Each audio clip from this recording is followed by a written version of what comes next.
Truth, NEHU Shillong Truth.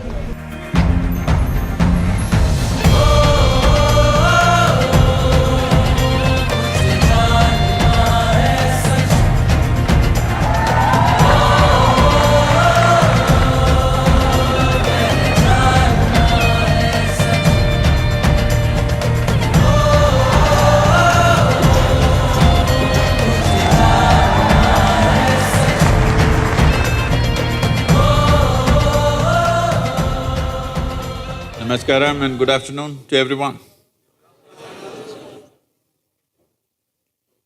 Well, why this Youth and Truth? How did it come about? Well, in the last 36 years that I've been active with people,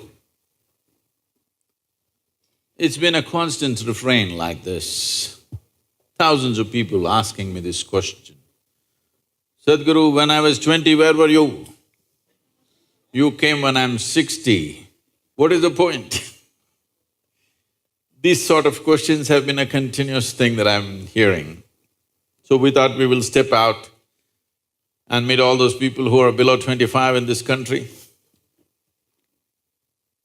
So this will… right now, as a part of this, in this month, we are doing 18 universities. You are number 16 right now. But we will continue this process for another 3 years. One thing is to speak to the youth.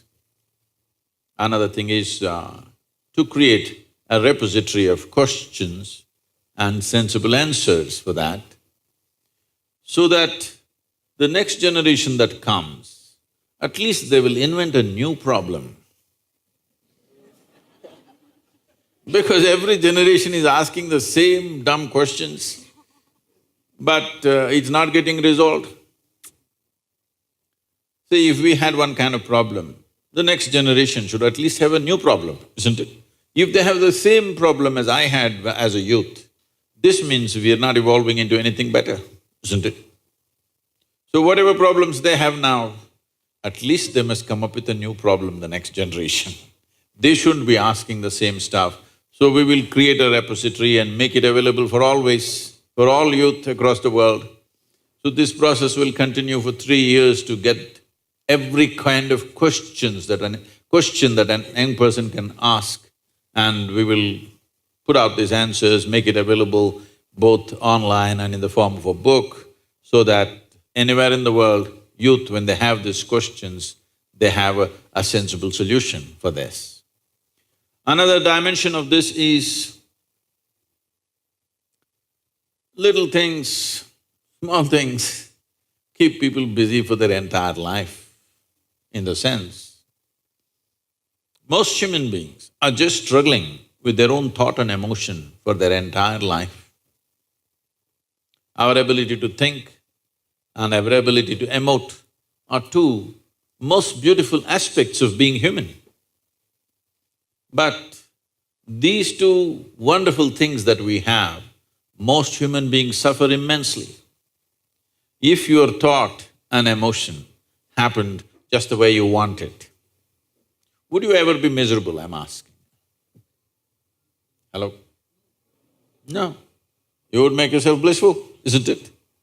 So essentially, most people do not know how to handle their own thought and emotion, and this just goes on for an entire life.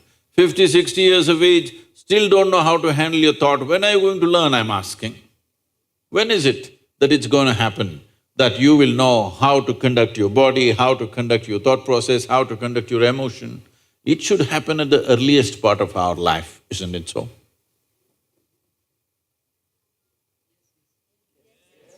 Is this usually a nap time in the university?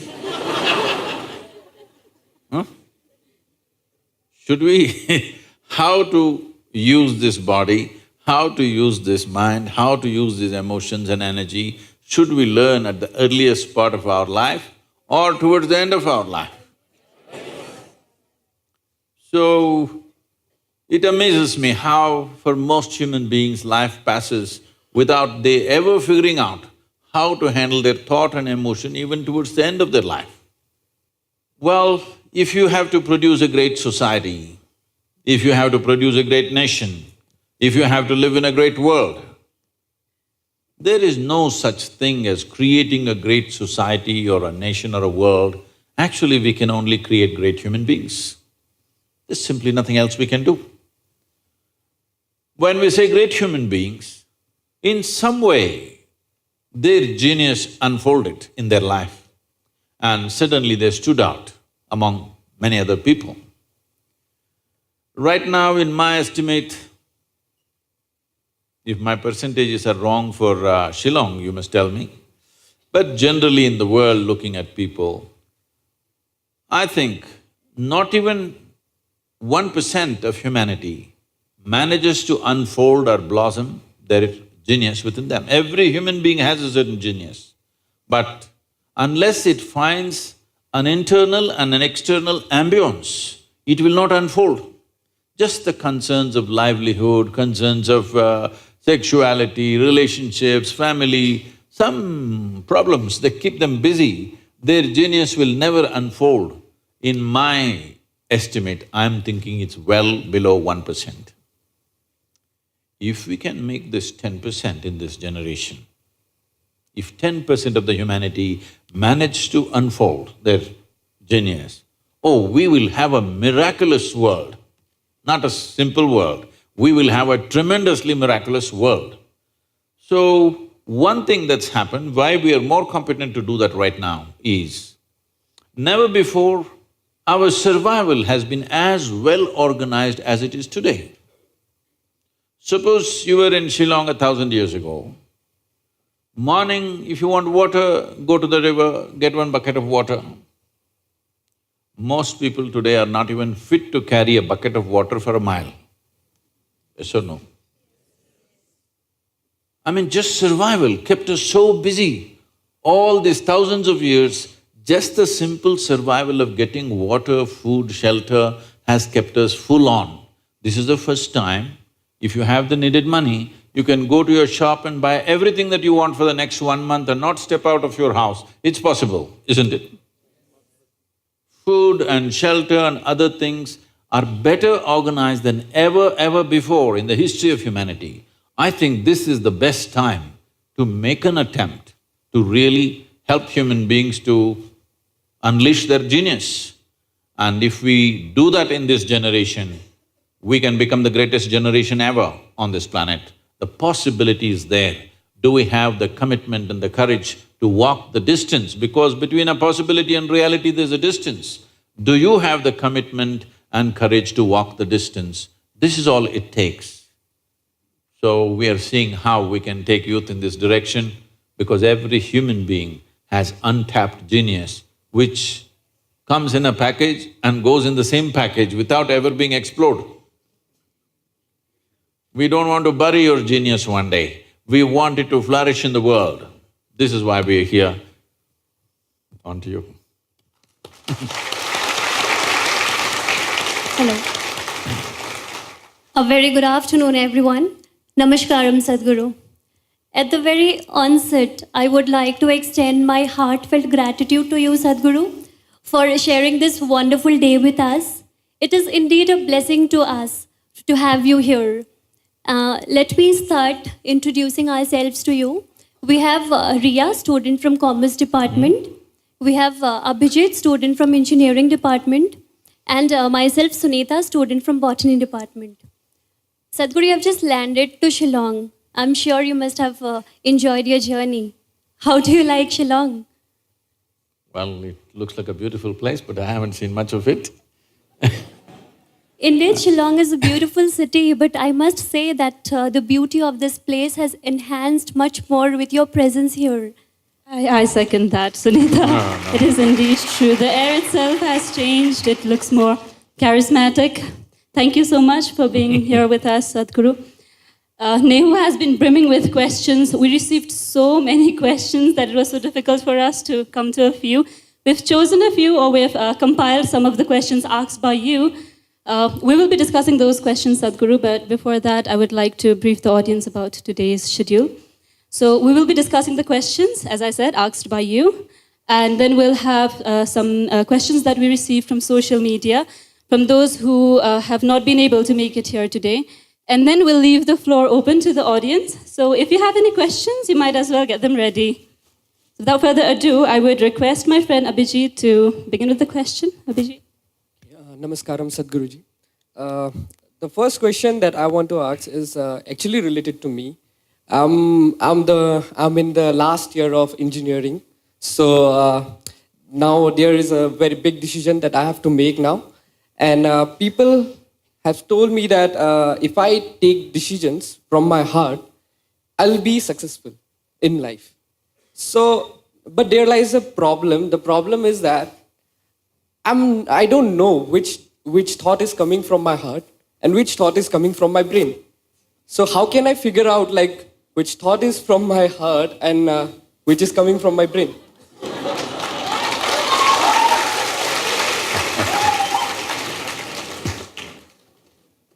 The heart makes only two sounds, lub-dub. Unless the local girls are disturbing it and it's going crazy. Otherwise, it makes only two sounds. Rest of the noise is all coming from your head. This idea that something comes from the heart, something comes from the brain, it's metaphoric, but unfortunately a whole lot of people are taking it literally. There was a time in many parts of the world, particularly in Arabia, the medical science in Arabia believed the blood is pumped from the liver. You might have heard Urdu sayings about Kalija, have you? Because they believed blood is being pumped from the liver, because liver is a far more complicated organ than the heart. Heart is a simple pump. So do not give it any more responsibilities other than continuously pumping the blood and keeping you alive. Unless somebody here breaks it. So, about the last year of engineering, I want you to change that language because this happened. Can I tell you a joke? It's okay? Yeah. You're pretty serious about this, that's why I'm asking. This happened. A very celebrated scientist was at a dinner and he was not grandly dressed or anything, he was looking very ordinary. So the lady who was, sitting next to him, didn't pay much attention to him, she doesn't know who he is. But after some time, just to be polite, to make some conversation, "May I know what do you do?" He said, "I'm studying science." She said, "Oh, I finished that in my 10th class." So you're not going to, you're not in the last year of engineering, maybe the course, but not the last year of engineering, because for your entire life, if you learn engineering, when you're dying, after 100 years, okay? I'm not preponing it. After 100 years when you're dying, you would still know, if you are a constant learning process, you would still know you know very little about engineering. With that little, many things happen, that's different. So don't be in the last year of engineering. I know the program may be closing, but not the last year of engineering, okay? So, essentially engineering means to have things the way we want. Yes? When we say this building is well engineered, I'm not saying that. If we say this building is well engineered or an automobile is well engineered, what it means is it's functioning the way we want. Yes? Of all the pieces of engineering on this planet, of many pieces of engineering, a tree is a fantastic engineering, even a mountain is fantastic engineering because it stood there for 1,000,000 years, that means it must be good engineering, isn't it? Yes? Something that stands there for 1,000,000 years must be well engineered.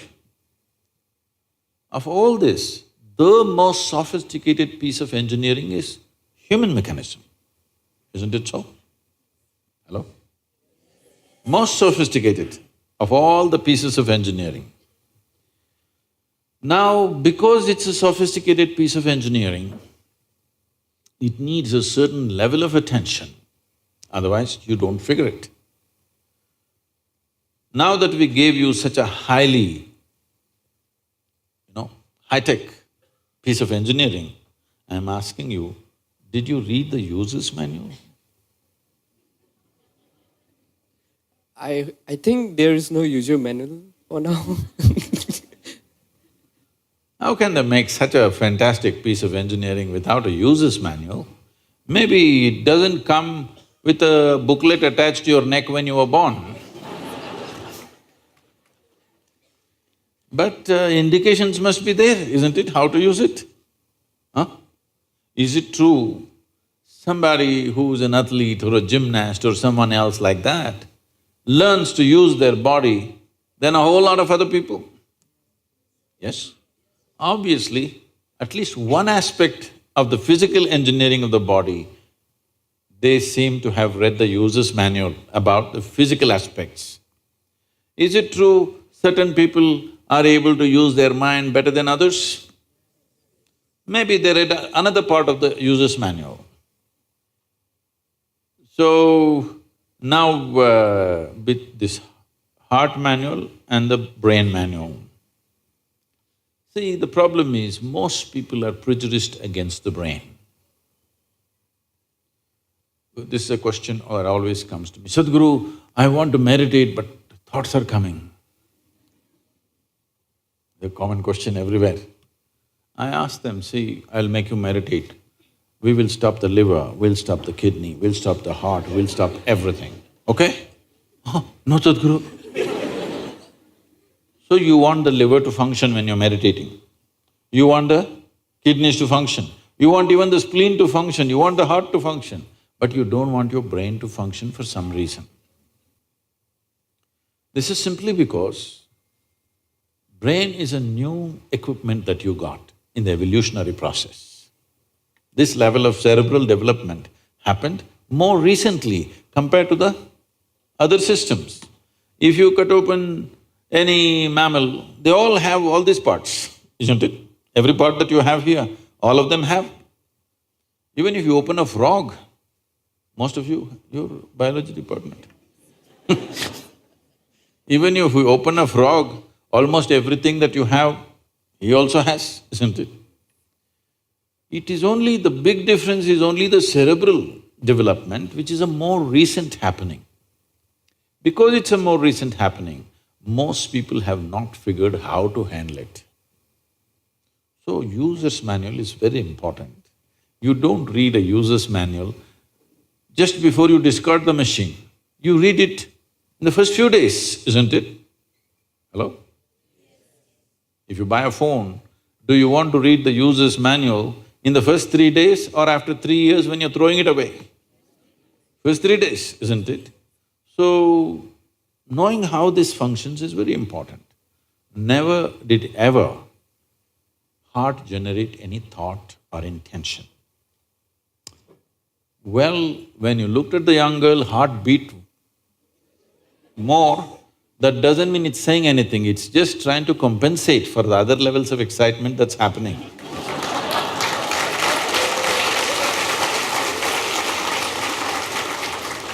The heart is not trying to say anything, it is only compensating, you need more blood, so it's pumping little harder. That'll happen even if you run up the staircase. Yes? What happens to you little panting when you fall in love also happens physiologically when you run up a staircase, yes or no? Fear also does that to a whole lot of people. So, heart is not trying to say anything, it is just trying to make sure every part of the body gets the nourishment of blood flow. So, it's your brain speaking in different tongues. What's your native language? What's your mother tongue? Assamese. So, Because when you know 2, 3 languages, sometimes it gets confused, sometimes it speaks in English, sometimes in Assamese, sometimes in something else. So you're thinking different people are speaking, heart is speaking, mind is speaking, no. There is thought and there is emotion.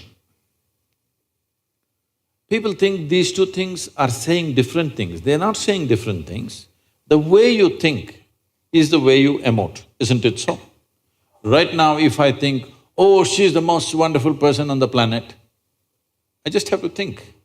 Then my emotions become sweet towards her.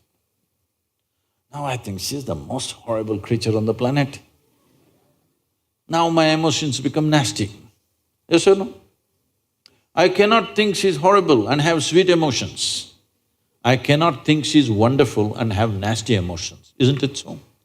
But today I thought she's the most wonderful person and my sweetness was flowing. Suddenly she did something tomorrow that I don't like. I think she's horrible. Thought is agile, it changes direction just like that. Emotion is little sappy. It takes time to turn around. So that period, you struggle as if there are 2 dimensions of thing happening. Because thought is saying one thing, emotion is still going sweet, because it takes time to become nasty. Everybody struggles, but it catches up or no after some time? Hello? Today you thought she's wonderful, sweetness was flowing, tomorrow she did something you don't like, you thought she's horrible, the thought is clearly saying she's horrible, but emotions are struggling because they can't turn quickly, they take time to turn. But after a week or 10 days or 2 months, depending on how deeply you're engaged, after some time, emotion catches up with the thought. Emotion also says, yes, she's horrible, so let's be nasty to her. So they're not speaking different languages, one is agile, another is little slow in its corners. So it looks like they're speaking different languages. When it comes to what you want to do, you must think clearly, it's very important. Thinking clearly means, the question is not about what will get me this, what will get me that. Is your life precious to you? All of you, I'm asking. Your life, is it precious to you? So before you invest this life into something, you must look whether today if I invest my life into this, after 25 years, will it still mean a lot to me? After 50 years, will it still mean a lot to me? At the end of my life, if you turn back and look, will I be proud of this or will I be ashamed of what I'm doing right now? Doesn't matter what other people say. But you should not do anything that you will feel ashamed of, isn't it so? Huh? It doesn't matter, people say so many things. Everybody has an opinion, it's their business. But you don't do something that you will feel ashamed of, isn't it? Then you're turning against yourself. Somebody turns against you, you can leave them and go somewhere else. If you turn against yourself, you'll have to live with it forever. So this is all you have to look at it. Something will get you money, something will get you comfort, that's not the point. What you choose to do, will it give you a life? When I say give you a life, are you just trying to make a living or are you trying to make a life out of this? It's important. Making a living is not an issue. A worm, an insect, a bird, an animal, all of them are making their life, making a living, isn't it so? They're even making a life out of it, but definitely they're making a living. So making a living with such a big brain is not an issue. Earning your food is not an issue, making a living is not an issue. Only problem is you want to live like somebody else, that's an endless problem. I want to live is not a problem. I want to live like you, this is a problem. So, it is important, if you consider your life as a precious life, you must make sure you make a wonderful life out of this. Whatever opens up in that direction, that is the thing you should do. But when you're under the pressure of peers, somebody is saying, I'm going to America, somebody says, I'm going to the government job, somebody says, I'm doing this. So one thing that all of you should do before you make big decisions in your life is withdraw from these pressures of peers, professors, parents, everybody. Just spend 3 days to 1 week by yourself. Look at it, what is it that you really want to do? Not under pressure from other people. What does this life want to do? Do that. It doesn't matter what other people think about it.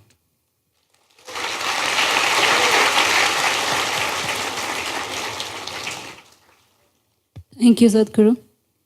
Sadhguru, this is another question I have. You have mentioned on a number of occasions that we cannot ignore the materialistic body that we have been given and that we have to live with it.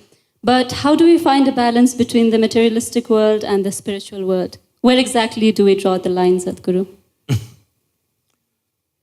See, first of all, there is no imbalance. The imbalances come simply because of ridiculous teachings. First of all, there is no such thing as material and spiritual. Even if you're spiritual, you're walking on this planet, isn't it so? Is that material? Or will you go in space? Is this material? So, how do you separate these two things? These sort of teachings and these kind of sayings, these kind of confusions have been generated by people who are not spiritual in their experience. They're spiritual because it is what to say, it's a cultural fad. Somebody read something and they think they're spiritual. You're reading something, you're reading a book, it's called literacy, not spirituality, isn't it? Oh, I read this book, so I've become spiritual. There's no such thing. All I'm asking is, let us take off this word because it's the most corrupted word. If you say spirituality, somebody's thinking of heaven, somebody's thinking of God, somebody's thinking of an egg-shaped something floating. Leave that word. You have a body, for sure, it's visible. You have mind, yes? You have emotions. But there is also life energy behind this, isn't it? There's a life. Are you alive? It's a question. You are alive. So let's not give it any other name. There is life. All physical material that you gathered from outside, isn't it so? This is just the food that you've eaten. Yes or no? What you call as my body is just a food that you've eaten, or it's just a piece of the planet. What was soil became food, what was food became flesh and bone. Now we are sitting here. We gathered this body over a period of time. You were not born like this. You gathered it slowly, piece by piece, isn't it? Little by little. Similarly, whatever is in the content of your mind, whatever the content of your mind, also you gathered from outside, isn't it so? So this is a heap of food, this is a heap of impressions. Anything that you gather, anything that you ever gather, you can claim it is yours. But you can never say it is me, isn't it so? Hello? Right now, as I'm speaking, I'll take this vessel. It's become very famous, this vessel. This is my vessel. If I say this is my vessel, you will think, oh, Sadhguru's got some problem. But let's listen, everybody says he's wise. After some time, I say, this is me. Then you say, let's go home. I did not say it, ma'am. I was only suggesting, I was not saying.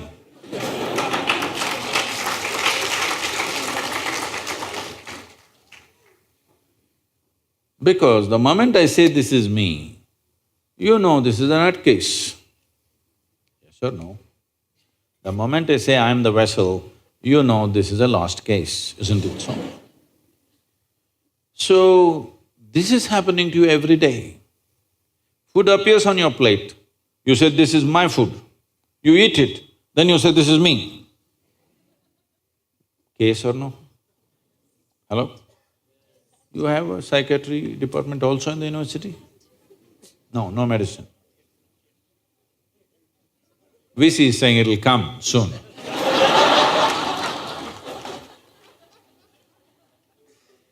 So, definitely you understand What you gather can be yours at the most, but never ever can be you, isn't it so? Is this understood? So everything that's material about you is gathered from outside, isn't it? But to gather all this, there must be something fundamental which gathers all this. Let's not give it a name, we'll just call it life for now. You are alive, but you gathered a body, you gathered information and became like this. Now, if you're only experiencing what you have gathered, that is your physiology and your psychological structure, that means you're going through life process without touching life ever. Just the surface aspects that you gathered. You are only experiencing the accessories of life. See, today when people use the word life, you have to sift through that because they may be talking about their job, they may be talking about their family, they may be talking about their dog, they may be talking about their wealth or business. When they say my life, you are supposed to understand what the hell they're talking about. They're not talking about life. Yes, they're talking about many things. Accessories. Accessories don't make the real thing, isn't it? This is like, for the sake of aesthetics, if you have a skirt, you will add frill to it. Now, many times it's happened in societies, it's happened to many people. They went on adding frills. Frills became so much of their attention, they forgot to wear the skirt. That's an embarrassing way to live, isn't it? That's all that's happening to humanity right now. They gathered so many things, now they've forgotten what is the basis. Only to facilitate this life to happen better, we gathered all these things, isn't it? Yes or no? Everything that we gathered, including our education, you're educating yourself because you believe, if I'm well educated, my life will be good. You will get married, why? Because you think if I'm with somebody that I like, my life will be good. You have children, why? Because somebody convinces you if you have children, life will get better. You have a dog, why? Because you understand if you have a dog, maybe life will be better. When nobody else is reliable, dog will be there. Yes. It's not only man's best friend, it's a woman's best friend also these days. So, we gathered all these things only to enhance this life, but this has been totally forgotten. So, if this comes into your attention, then we use this most corrupt word called spirituality. That means you started experiencing something more than the physical. Why I'm saying this is, right now your entire experience of life is limited to seeing, hearing, smelling, tasting and touching. This is the way you know there is a world, this is the way you know that you are existing right now.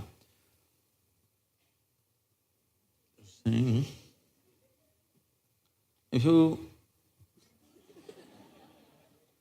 you just doze a little bit, first thing is I will disappear in your experience, yes or no? A little more means everybody will disappear. Then you also disappear, isn't it? Yes or no? See, you're alive, heart is beating, even brain is functioning, everything is functioning, but in your experience there is no you, there is no world, there is nobody, isn't it? All that's happened is the five sense organs shut down, that's all. So right now your whole experience of life is only through these five senses. So these five senses in the very nature of things can only experience that which is physical. See, you can see only those things which actually stop light, they must be opaque, not only physical, even the air is physical, but you don't see it. Simply because only if it's opaque, if it stops light, only then you see this. Suppose my hand doesn't stop light, you don't see it, isn't it? Do you see my other two hands? No, because they don't stop light. Anything that does not stop light, you don't see. But isn't air vital to your life? Hello? Just because you don't see it, can we dismiss it? Is it very important? Vital. Similarly, the life that you are is not visible to these two eyes, but it is the most vital thing, isn't it? So, there is no need to balance. They're all perfectly balanced, that's why you're alive. Spiritual process does not mean you are going to invent something.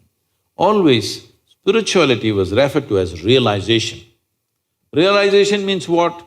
Something that has always been there and I was stupid enough not to see it, today I saw it. I did not invent anything, I did not create anything. Something that was always there, I saw today.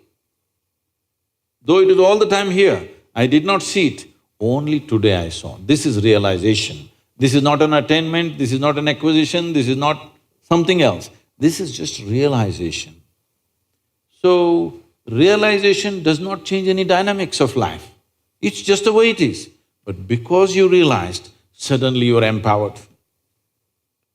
Just because we realized the planet is round at one time, it has empowered us in so many ways, isn't it so?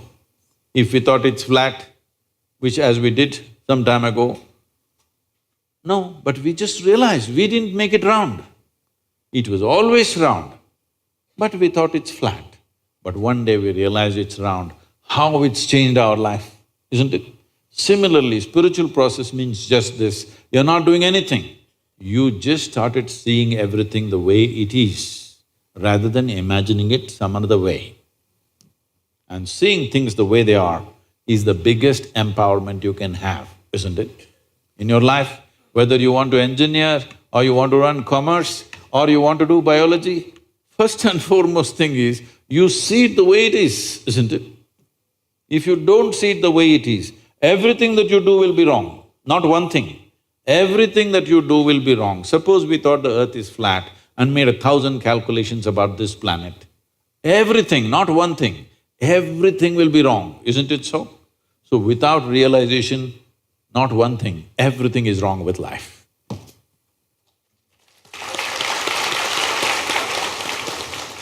Thank you, Sadhguru. Sadhguru, I'm so lost in your words that I don't want to ask any question. I just want to listen to you, but this is a part of my job. That is why… no, that is why you ask a question. And this is a part of my job too. I'm put here to ask question to you, so I'll put up an intense question to you now. Sadhguru, in context to space and food, should human race, especially in India, now stop reproducing and start adopting children instead? But to adopt, somebody must be reproducing, right?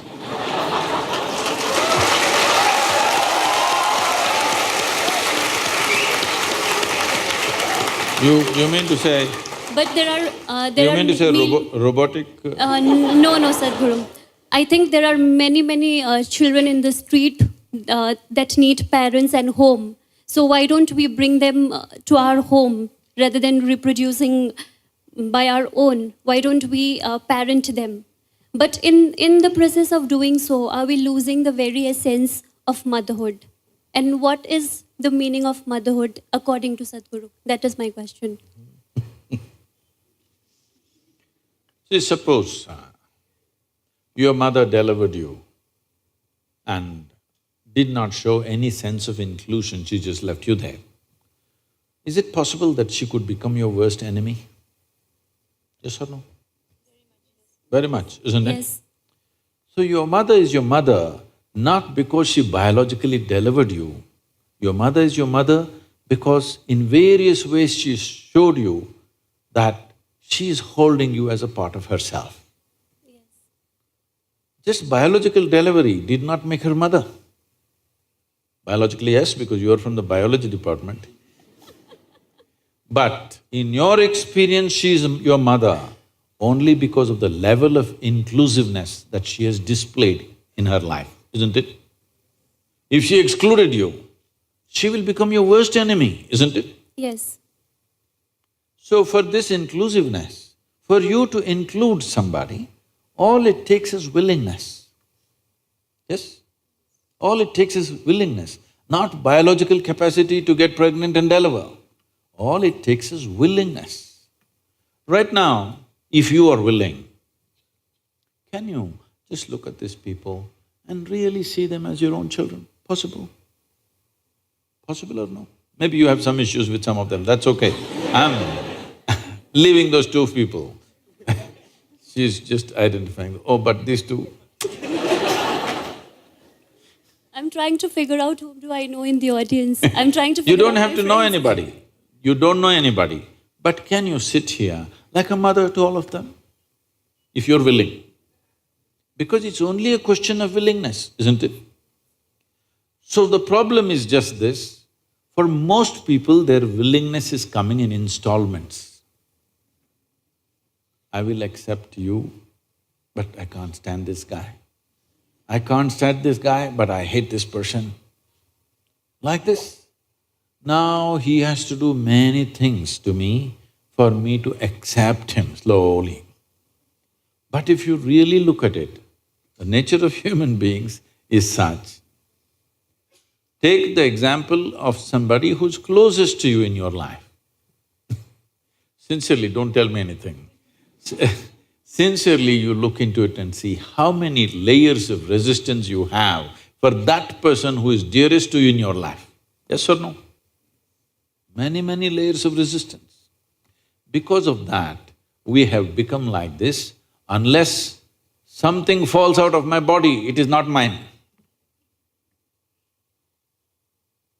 Even what comes out of your own body is not yours. Children will make you realize as you grow old.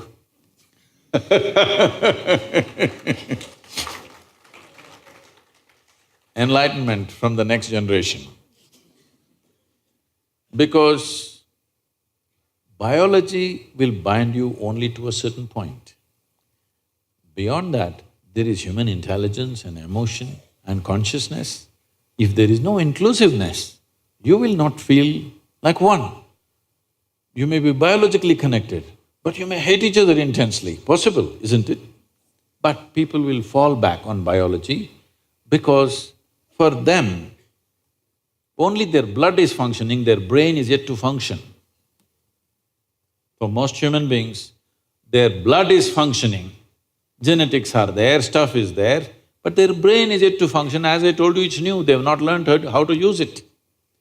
Generally, they're using it against themselves. They call this stress, they call this anxiety, they call this depression, misery, whatever. Essentially, your intelligence has turned against you, that's all, isn't it so? Hello? You can give it many names. When the psychiatry department comes, they will give you many labels. They have identified some 72 or 74 varieties of mental ailments now. So they'll give you one of those titles. But essentially, your intelligence is turned against you. So, can I tell you a joke? Okay. Because you said it's a very intense and serious question. The biggest problem with human life is, we have taken ourselves too seriously. This is the biggest problem. See, on this planet, you're just a pop-up. Have you seen those pop-ups on the computer screen? They come poop and poop. You are just that on this planet. In the life of this planet, you're just a pop-up for 2 seconds and out. Countless number of people who thought they were bigger and smarter than you have been here before you and me, isn't it? Where are they? All topsoil? Yes or no? This one also will become topsoil after some time, unless your friends choose to bury you real deep, fearing you may raise from the dead. You know, there have been such… This happened. There was a couple in Texas, United States. They were over 75 years of age. It was their life's dream to go to the Holy Land, Jerusalem. But you know, marriage, children growing up, university, marriage and grandchildren, da-da-da. Once you start one thing, it's an avalanche, you know. Many things will happen. Now they're over 75, now they got an opportunity, so they went to Jerusalem.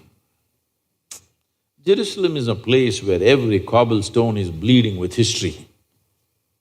So they walked that street where Jesus is supposed to have walked, felt overwhelmed. Went to that place where Jesus is supposed to have walked upon the water. Like this, they went all over the place. Very excited. Unfortunately, the lady had a heart attack and she died. So the man was preparing to take the body back to Texas. But then the local people came. They said, "This is the Holy Land. This is the right place to die. Your wife has done the right thing.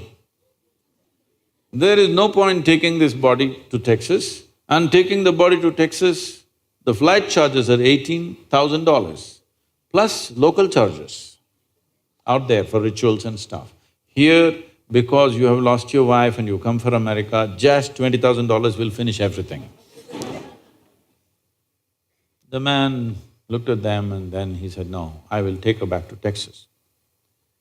Then they said, "Okay, it's all right, because you're from Texas, we'll give you a super discount. $12,000, let's do it. This is the place, the Holy Land." The man thought about it and then he said, "No, I'm taking her back to Texas." Then they said, "See, you lost your wife of 45 years. You're not thinking straight. You're distressed. Don't do this. This is the place to die, right place. Because you're distressed, we'll give you super discount. We'll make it $8,000. Let's do it now, come on, come on." The man thought about it and said, "No, I'm taking her back to Texas." They said, "Why? What's the point?" He said, "In Texas, dead stay dead."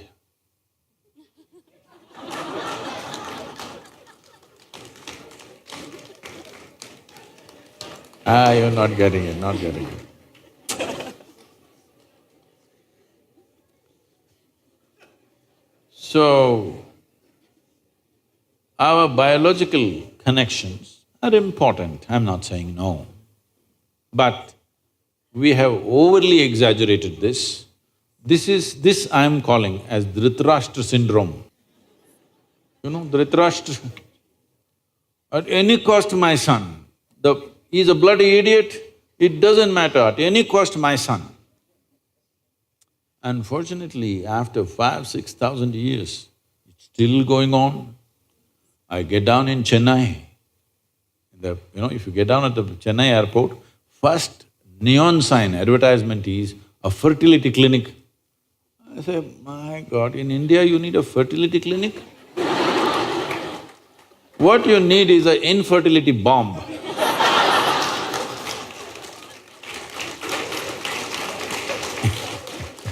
I'm not propounding any kind of philosophy or ideology for you. See, in 1947, when we got our independence for this country, the average life expectancy of an average Indian was 28 years. 28. Since then, today the average life expectancy is around 66 or 67, which is a phenomenal achievement for the nation. When we postpone our death, should we not postpone our birth? I'm not talking any philosophy, any ideology or any kind of religion. I'm talking simple arithmetic. You postponed your death, should you not postpone the birth? Hello? So right now, it is not that too much reproduction is happening. Yes, it's happened, but it is not that excessive reproduction has happened, it's not true, we've managed that. But people are beginning to live little longer, which is a wonderful thing. Yes? People are beginning to live longer. Everywhere you go, I was at the World Economic Forum, there were, at that time in 2008, there were 4 union ministers gloating to the foreign media, "We are the youngest nation in the world, we are the youngest nation in the world, our demographic dividend is like this, like that." I thought, okay, once, twice you say it, it's all right, but they said it half a dozen times. Then I asked, what happened to the old people? They said, no, we are the youngest nation in the world. All right, but what happened to the old people? No, we don't have old people, we are the youngest nation. All right, but why? Because nobody got old, everybody died young. See, is it not unnatural that you don't have old people in a society? Is it not unnatural? Only young people are there means what? Nobody got old? It's a dangerous situation. Yes, well, now people are getting little older, wonderful. So now we must also graduate our reproduction a little bit, calibrate a little bit. In this culture, largely in the Indian subcontinent, at certain times of history, we had it like this: 70% of the population was in family ways of life. 30% was ascetic. They were taking sannyas or whatever, they're never getting into that aspect. Just this managed the population very well. Just this one thing, 30% never engaged in sexual activity or marriage or anything, they did not produce children. So the remaining 70%, even if they had 5 children, by the time the child becomes 15, normally nature made it into 2 or 3, always. And periodically there were wars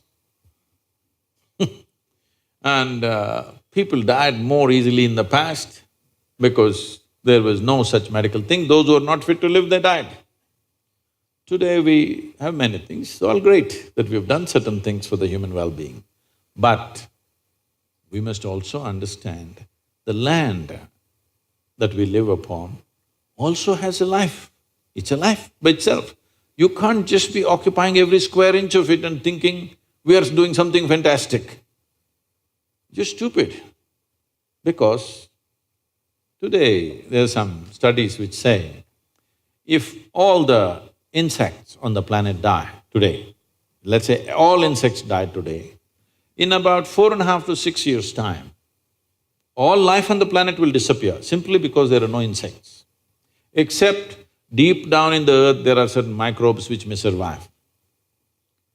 If all the worms die today, in 18 to 24 months, all life on this planet will disappear, including you and me.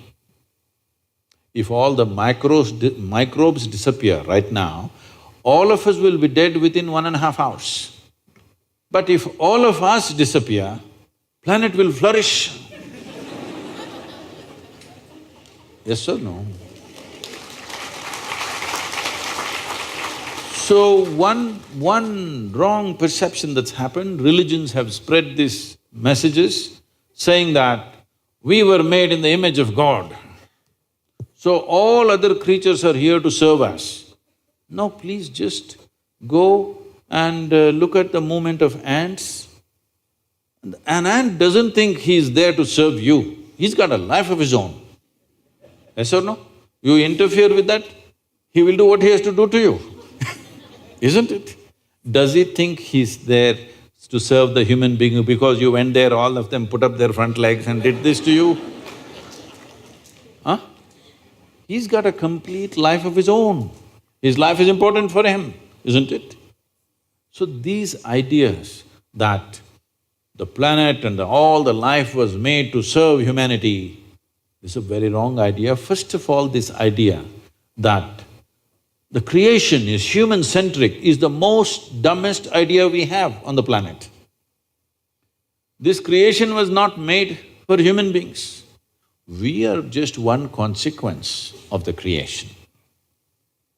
On this, the biggest problem right now humanity has, why we are doing what we are doing, whether it's reproduction or construction or whatever else we are doing, why we are like this is, see, in this cosmos, nobody knows where it begins, where it ends. In this cosmos, this solar system, this sun and these few planets, 12, 14 planets, it is a tiny speck. Tomorrow morning, if this speck of a solar system just evaporates, nobody will notice it, it's that small. In this tiny speck, planet Earth is a microspeck. In that microspeck, Shillong is a super microspeck. In that, you are a big man.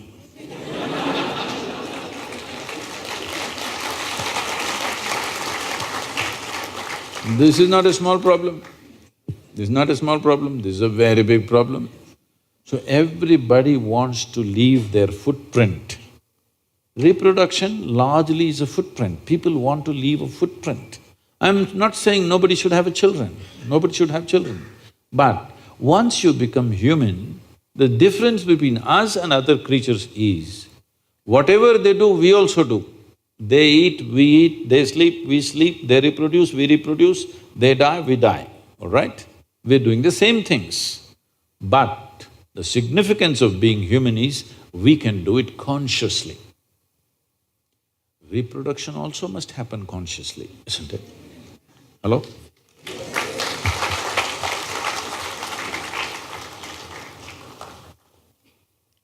Thank you, Sadhguru. Sadhguru, how can a person stay committed to someone in a relationship? Is it natural to love someone and yet be sexually attracted to others? What should be the proper course of action that should follow, or how does one handle this? See, there is a psychological integrity, there is emotional integrity, but there is a biological integrity also. Integrity does not mean morality. Integrity means you create a situation where it works best for you. So when we say integrity, suppose I say, there is a certain integrity to my body, this means it's strong and resistant to a whole lot of things, isn't it? It doesn't mean I'm morally stuck in something. So I'm talking about… I want you to understand the word integrity in that context. We're talking about integrity in terms of strength of this life. So if that is the thing, is it true? Do you remember how your great-great-great-great-great-grandmother 10 generations ago looked like? Do you remember? No. But her nose is sitting on your face. Yes or no? Body remembers, isn't it? Body remembers your forefathers 1,000,000 years ago. Yes or no? So what you're calling as my body is a heap of memory, isn't it so? Yes. Memory or no? See, now from Nepal you came to Shillong, you eat a lot of this Meghalaya food, your features won't change because your body remembers what is your genetics, no matter what. Or you start eating, let's say, cow's food or dog's food, your body will not get confused and become a dog or a cow because there is evolutionary memory in this. Do what you want, it never gets confused, isn't it? You start thinking I'm a dog and start barking like one, still the body won't change. Yes or no? Mentally you can, but body has such a deep-rooted memory. So this entire body, what you have, is essentially a certain integrity of memory. If that loses that memory integrity, then you will see it will become vulnerable to so many things. Now, the nature of the body is such that anything that you touch with a certain level of involvement will naturally absorb that memory. Not mentally, physically it'll absorb that memory. Traditionally in this culture, we call this runanubandha. You heard of such a word? Runanubandha. What this means is physical memory that you gather. Why people… you will see this with people, let's say in their home, they will go and sit in one place. This will usually the older people you will see, they want to go and sit in the same place. They won't sit in another place. Have you noticed this? Even your dog, he comes, if he wants to sit here, he'll smell this, he'll smell that, he'll smell that, he'll smell that. And after much searching, he will settle down in that particular place. Next time you chase him somewhere, he comes, he goes and sits in the same place. Because there is memory. Today there is forensic equipment where you're sitting here right now, you went away. After 2, 3, 8 hours, if they come, not with a dog can easily do it. But with forensic equipment, we come here and just check this chair and we know it was you who were sitting here, not somebody else. So there is memory. Wherever you sit, stand, whatever you touch, there is memory and transaction happening all the time. Well, you come from Nepal, in India also it's very much there, in south is very strongly there, north maybe it's become weakened.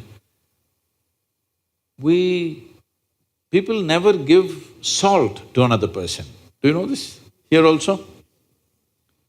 If somebody gives you salt, you say, please keep it there. Because there are certain materials which transmit memory much better than others. Salt, sesame seeds, lemons, like this, if you give traditional people, they'll say, keep it there, I will take it. Because they don't want to develop runanabandha with you. Now, in India, if you see older generation of people, if you try to shake their hands, they'll do like this, because they don't want to get runanabandha with you. Because the idea is to keep the integrity of your body's memory in such a way that it doesn't become vulnerable to other things, that you become a very integrated life. If you want to nurture yourself to be a certain possibility, then you have to maintain the memory integrity. This is what runanabandha means. You keep your physical memory to the minimal. A sexual interaction is something where a huge amount of memory is taken from one to the other.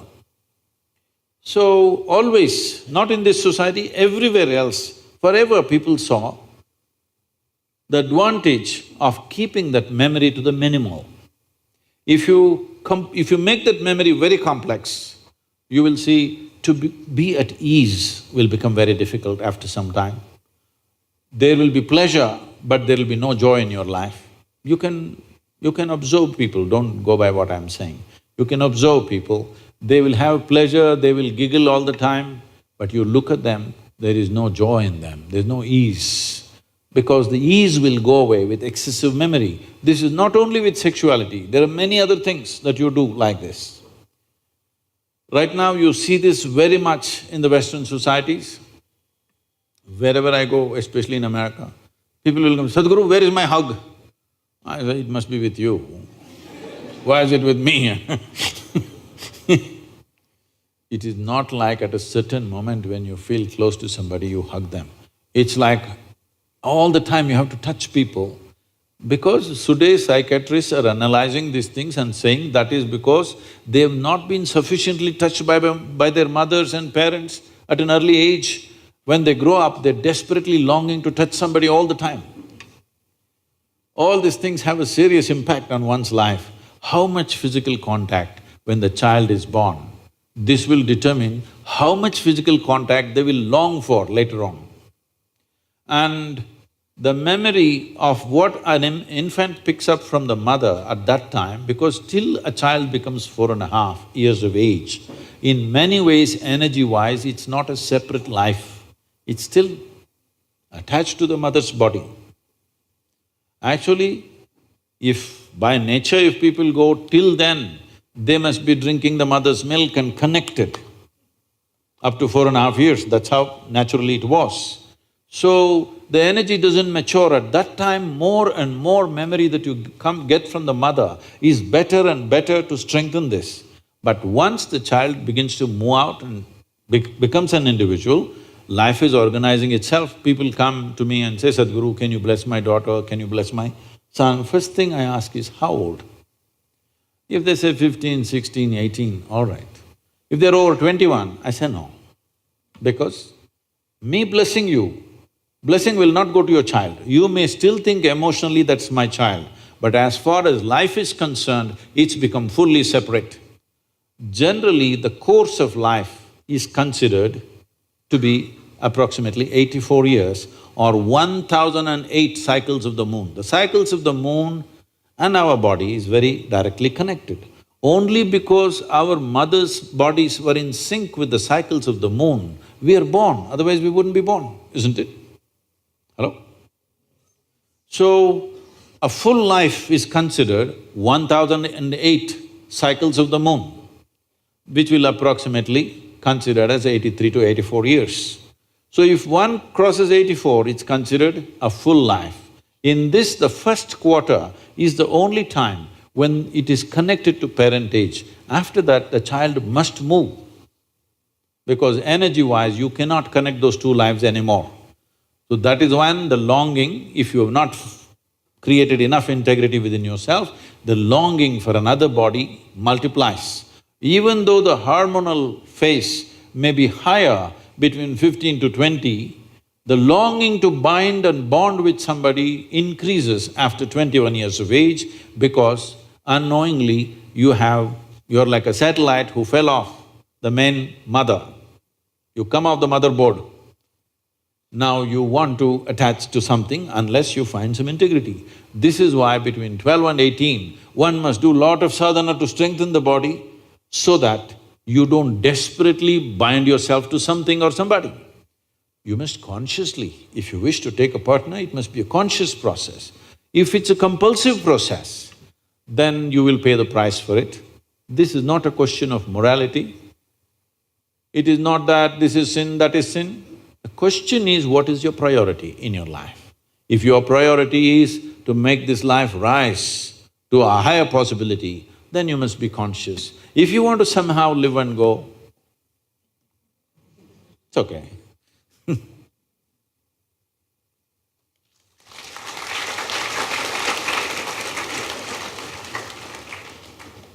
Thank you, Sadhguru. I'm sorry if I discouraged You just answered my question, Sadhguru. Thank you so much for that. Sadhguru, we all believe our life is precious, and I believe that our body is equally precious after we die. When we die, should we allow our body to be burned or buried or to utilize by someone else who is in the need of organ? Is this against the law of nature? What are your views on organ donation? Well, this question will not be relevant in another 4 to 5 years because everybody will have stem cell organs growing whatever they need. You can have a spare heart growing in case somebody breaks it and or a liver or a kidney or whatever you need. Even they're saying you can even grow joints at some point, that you can have spare knees ready in case these wear out immediately. So, if you do not know this, in most, big hospitals, in the last 10-12 years' time, for most children, they're preserving a piece of the umbilical cord. As a part of the stem cell thing, you should know. Because we can manufacture almost any organ you want. So this question will become irrelevant. Technology is moving. About donating organs, well, see, giving away. Actually, somebody was asking me a question in Hyderabad, a film personality was asking, say, I don't love anybody that I'm willing to give my kidney to them. For me, love means I can take her out and she's nice and I can take her out for dinner, I can do this and that with her, but I'm not willing to give my kidney to her, so is it wrong? So you're asking, should I give my kidney to somebody? Not necessarily people whom you love, but just anybody, let them benefit after I'm dead, that's a question. See, there are many aspects to this, but first of all, if you already do not know this, there is a sinister business going on in the world. Very sinister business, particularly in Vietnam, Cambodia and some parts of Thailand. Organs are being stolen from live people. Once you campaign for organ donation, inevitably you will drive the societies there because you may be biology, but she's in commerce. If you talk about organ donation, she will see how to make a business out of it. Yes, isn't it? Somebody will look at it as an enterprise. Already it's become a sinister enterprise. In many African countries, this is happening. People are held down and their organs are stolen. This is happening. In a scale which may not be very large scale, but a scale which is of great concern. To that extent, it's gone. So if somebody needs an organ and somebody wants to donate, fantastic. What a wonderful gesture. But at the same time, I am not for campaigning for organ donation because you cannot control it. Once you create the market, you cannot control the supply. They will somehow find the supply, isn't it? If you don't die in time, they'll help you. Yes, they will. If not enough kidneys are coming, they will make sure enough people are dying today. You don't think they'll do it? They will do it. So, it is not good to campaign for organ donation. So many people have come to me saying, Sadhguru, you must campaign for organ donation. I said, I won't do this because I know the consequence. First of all, what you need to understand is, all our body parts, unless they're congenitally something wrong, most of the time, all our body parts are designed for a lifetime. Yes? Designed for a lifetime. Why don't we teach people to live responsibly in such a way that our organs last for a lifetime? We want people to drink and rot their liver, and then we want somebody else's liver. This should not be encouraged, I'm saying. People should understand, if I rot my liver, I will die. Yes or no? Yes. This understanding is not there. Everybody thinks it's okay, my liver is rotting, I'll get hers. It's going in this direction. We should not encourage that, if you ask me. So, this happened, you know. Once Shankaran Pillai was supposed to speak in the Rotary Club in Shillong. You heard of Shankaran Pillai? No. He's a famous guy. He was supposed to speak in Rotary Club. But these Rotary Club meetings are after 7 p.m. But by 7 p.m., usually Shankaran Pillai is fully sloshed. So he got fully sloshed. Then he came all drunk to the Rotary Club. And this meeting was about organ donation. You know, Rotary clubs are usually involved in these things. So his friend, a local guy who was supposed to introduce Shankaran Pillai to the club, people said, what is this? This man has come fully drunk. So he said, he is not an ordinary drunk. Because he is so committed to organ donation, he is preserving his organs in alcohol.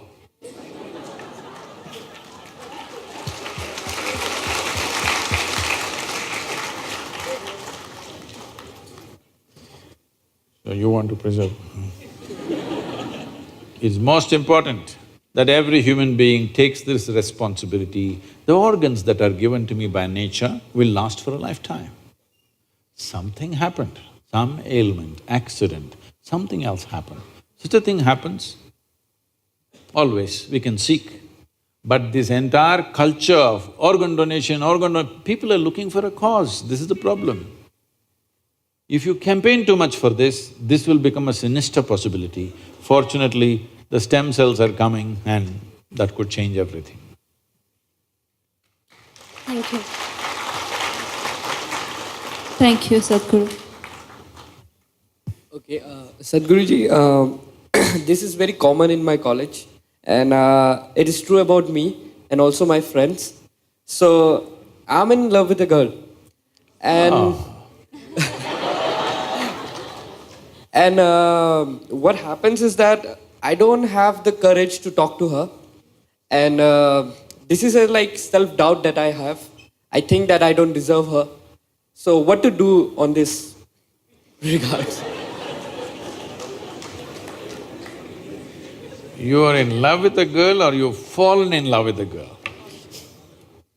Actually, I fall in love. Oh. This happened. Before he became a drunk, he was at the Shillong University. Shankaran Pillai. And he was doing his PhD. So one day he went to his mentor professor and said, sir, I need your help on something very important. So the professor said, yes, that's why I'm here, please tell me. Then he named a college beauty and he said, sir, I'm completely in love with her. I need your help on this. What do you mean you need my help? I'm not here to help you on those kind of matters. I'm here for academic purposes. He said, no sir, I'm really 50% successful, you just need to help me with the other 50%. He asked, what is 50% success anyway? He said, I'm completely in love with her and she doesn't know. The other 50% you must help me. So, just enjoy the love affair because because now it's totally in your control. If you also bring her into the picture, now she will take charge of it.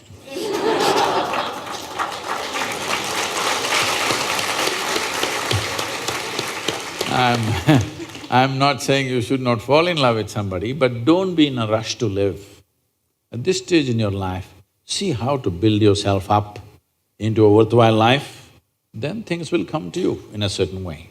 If you rush into life too early, then other aspects of growth will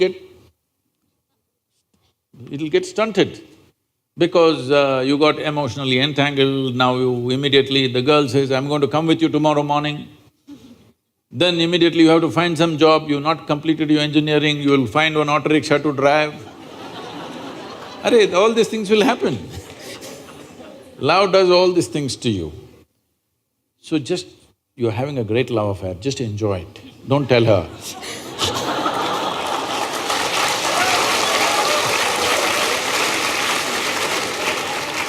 Sadhguru, I think he also kind of, wanted to know about self-doubt that he has, although the context was that, but he's primarily asking about self-doubt. See, this is not self-doubt, the doubt is about her. How she will respond, that is the doubt. Somewhere when it comes to yourself, the question of whether I'm good enough for something, not good enough for something, you should not worry about that. You must just see every day how you can be a better human being than the way you are right now. And then the world, the way it responds, tells you whether you're good enough or not. It's not for you to think whether… see, this is why there's an examination at the end of the year. Why? Because you may think you're a great engineer, but the examination results tell you. So this also is like that. You may think, I'm a hero, but well, the girl, she has her opinions. So instead of that, see how to make yourself better, in how many ways, not just the way you look. Because your looks will be ignored after some time. You have to make yourself better. How to make yourself better? At least you're trying to make yourself into a good engineer, that's a good idea. Another thing is, just see, better means what? What is it one thing that always draws people? What is it that one thing that makes a person look wonderful is, it is not the shape of your nose or the point of your chin or your hairstyle or something. A joyful face is always a beautiful face, isn't it so? Your nose can be like this, it doesn't matter. Joyful face is always a beautiful face. Do that one thing, maybe she will fall in love with you. Just rise and shine. If you rise and shine, everybody will look in that direction, isn't it? Learn to sing a song. We can train you if you want. Just one song that may make her fall in love.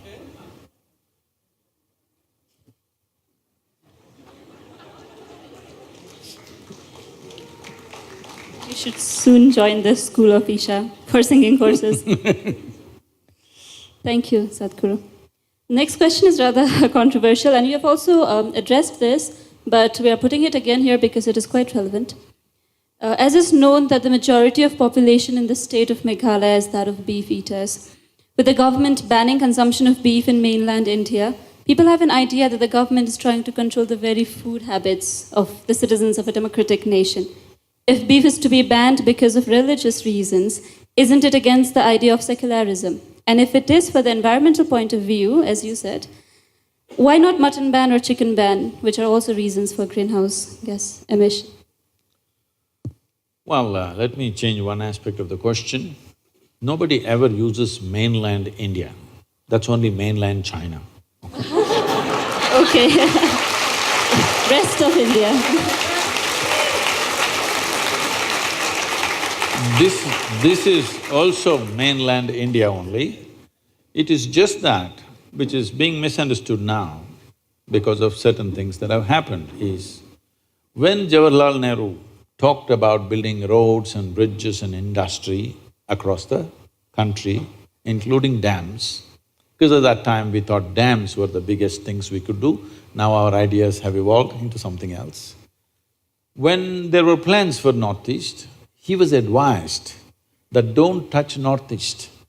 It is pristine nature and tribal cultures, do not try to modernize and destroy this. It's best it is left like that. So, initially it was a conscious decision not to touch Northeast because people were beautiful, they were living in their own ecosystems. There was no need to bring simply cars and trains and airplanes and make them like the rest of the world. They were doing great by themselves. But later on, development started happening in unplanned ways, little bit. At that time, they should have decided. But because the same party was in power, they respected the decision that Jawaharlal Nehru made. When he made the decision, it was a conscious decision. After that, it was just an emotional stuff, for which northeastern region has kind of paid a little bit of price. I wouldn't say it's a price, because living in pristine nature without all the rubbish that you see in the rest of the cities, I think it's a great thing. But today, because of connectivity, because everybody is watching on the television, on the internet, how big cities are, how New York City is, how London is, how something else is, when you did not see any of those things, I think people here were doing fine by themselves. That way, the only country which has made a conscious decision like this and successfully going with that is probably Bhutan. Everybody else has succumbed to Western ways of life and they think we also have to become like that. Now it's unstoppable everywhere, including Northeast. Here, if you do not know, some 12,000–15,000 kilometers of highways being planned. Once that happens, entire India will be driving all over Northeast, okay? I went to Ladakh and you won't believe, I went to Siachen for the yoga day. Thousands of motorcycles, all kinds of people who have no idea how to balance on two wheels also or on motorcycles. Everybody renting a motorcycle, getting a license right there. There's a motorcycle rental, next to that we'll organize licenses for you.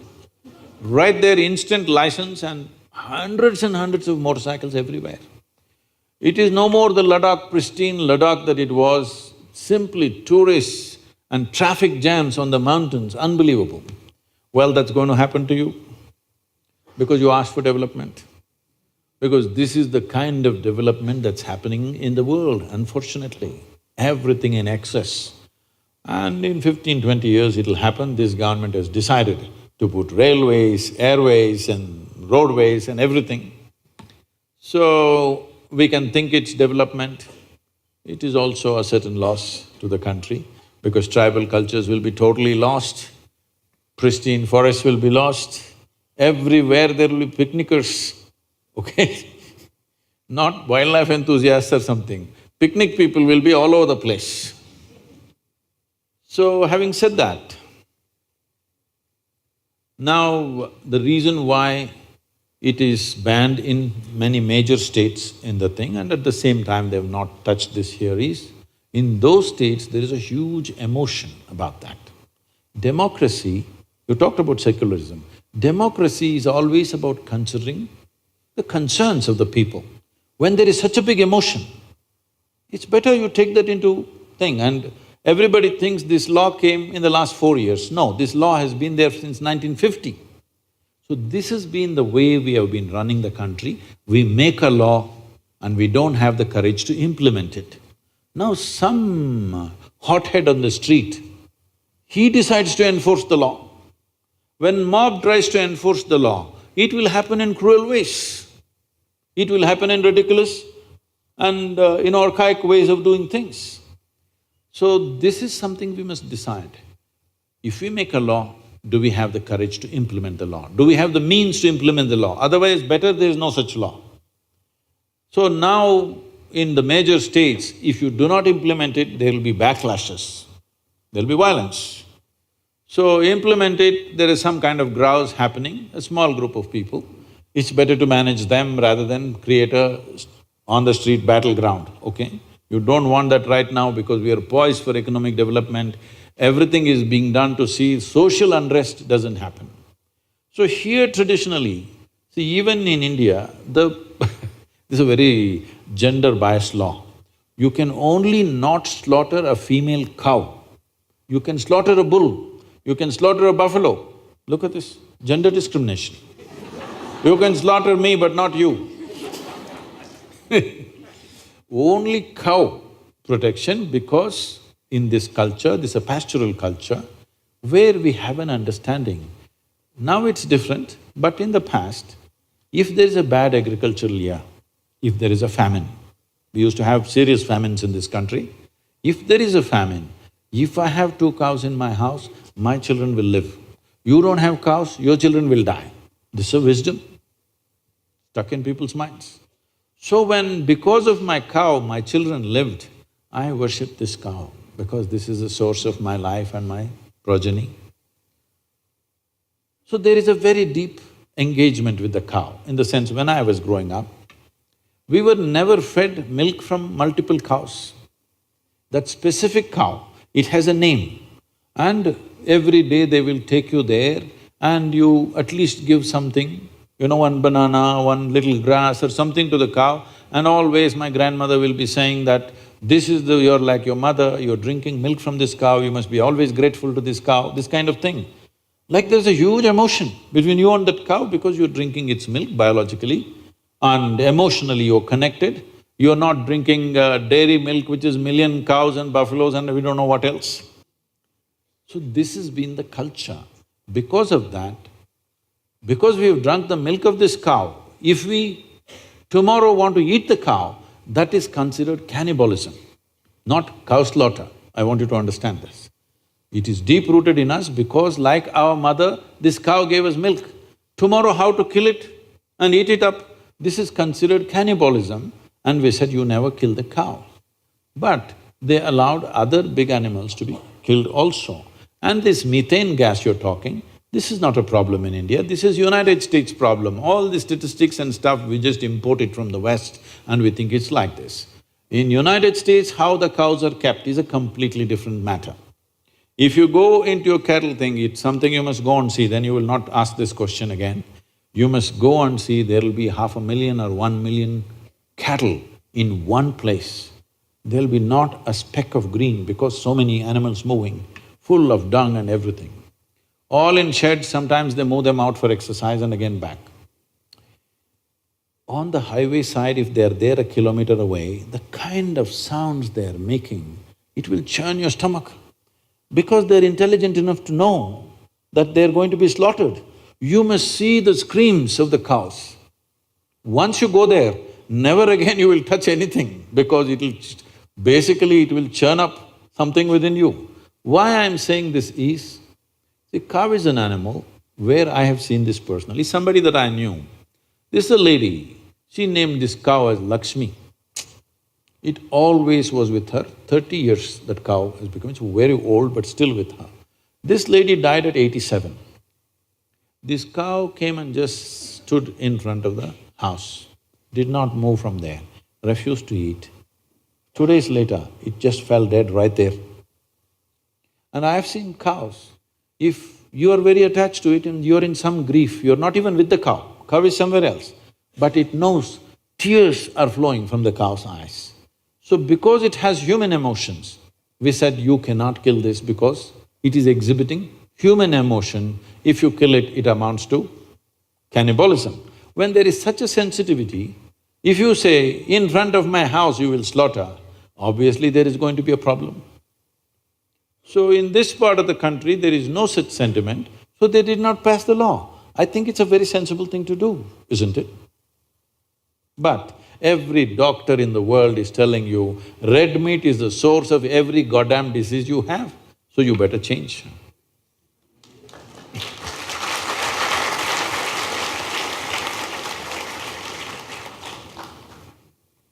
It is not a religion, it's a certain sense of humanity. Humanity finds expression in various kinds of aesthetics. This is our aesthetic. What about the minorities living in those areas, Sadhguru? They can eat whatever They else they cannot. want. But when it is imposed, the ban is imposed, they cannot. Suppose I like to eat you. You denying me my food. I enjoy human flesh. How can you pass a law against it, I'm asking? Hello? There is a law already that you cannot eat humans, but That is what… there is already a law that you can't eat a cow. The question is about passing of the law itself. No, I'm saying, see, you cannot eat a human being. Why? Because it's a human being. Now, we drank the milk of the cow, we shared emotions with the cow, we don't see it as separate, because in the villages, the cow lives in your house. There is no barn somewhere, it lives with you in the same house. So what is grown up with you, lived with you, shared life with you, you don't suddenly kill and eat it. Then you can as well eat your mother, what's the problem? I'm saying, what's the problem? It's good food. So I have taste for human flesh, how can you stop me from eating it? Don't start such an argument, it's not good. Thank you, Sadhguru. Thank you, Sadhguru. Moving on to next question. This was the most frequently asked question by the youth of our university. We feel parents today are becoming liberal with their children in many aspects. However, when it comes to intercaste and interreligion marriage, people are still orthodox, and people draw a rigid line that children cannot cross. Is it merely because of the fear of society? As the saying goes, "Sabse bada rog kya kahega log." So, as a youth, what can we do to convince our parents and bring them out of this social fear? See, the fear may not be about just what somebody says. We must understand the caste system for what it is. Well, before I say that, I want you to understand this. I never ever asked anybody, what is your caste, because it doesn't even occur to me in my mind. So I'm against intercaste marriages because somebody will take this one sentence and make me into trouble, but I keep doing this always because it's by intent. I am against intercaste marriages because, first of all, why the hell do you identify with the caste and then try to do inter?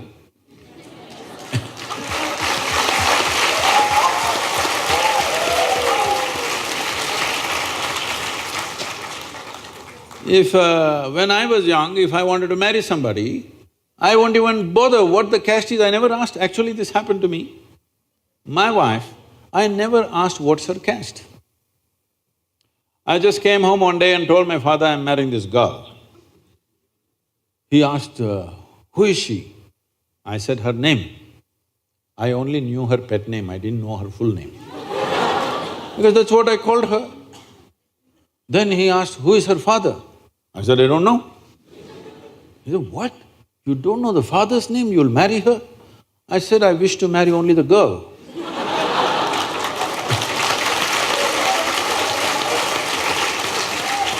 I don't wish to marry her father, nor his property, nor his kanda, nor anything, I'm just marrying the girl. So what caste are they? I said, I don't know. What, you don't know their caste? I said, I don't know. Because except what people have told me, even I don't feel my caste anywhere. I have uncasted myself completely, I'm not cast in anything. So I didn't check her caste either. Then somebody came, once this happens in the family, all the uncles and aunts and others, they are all warriors. They all get into the act. They came and said, we don't even drink water in their house. Their caste is like that. I said, did they invite you?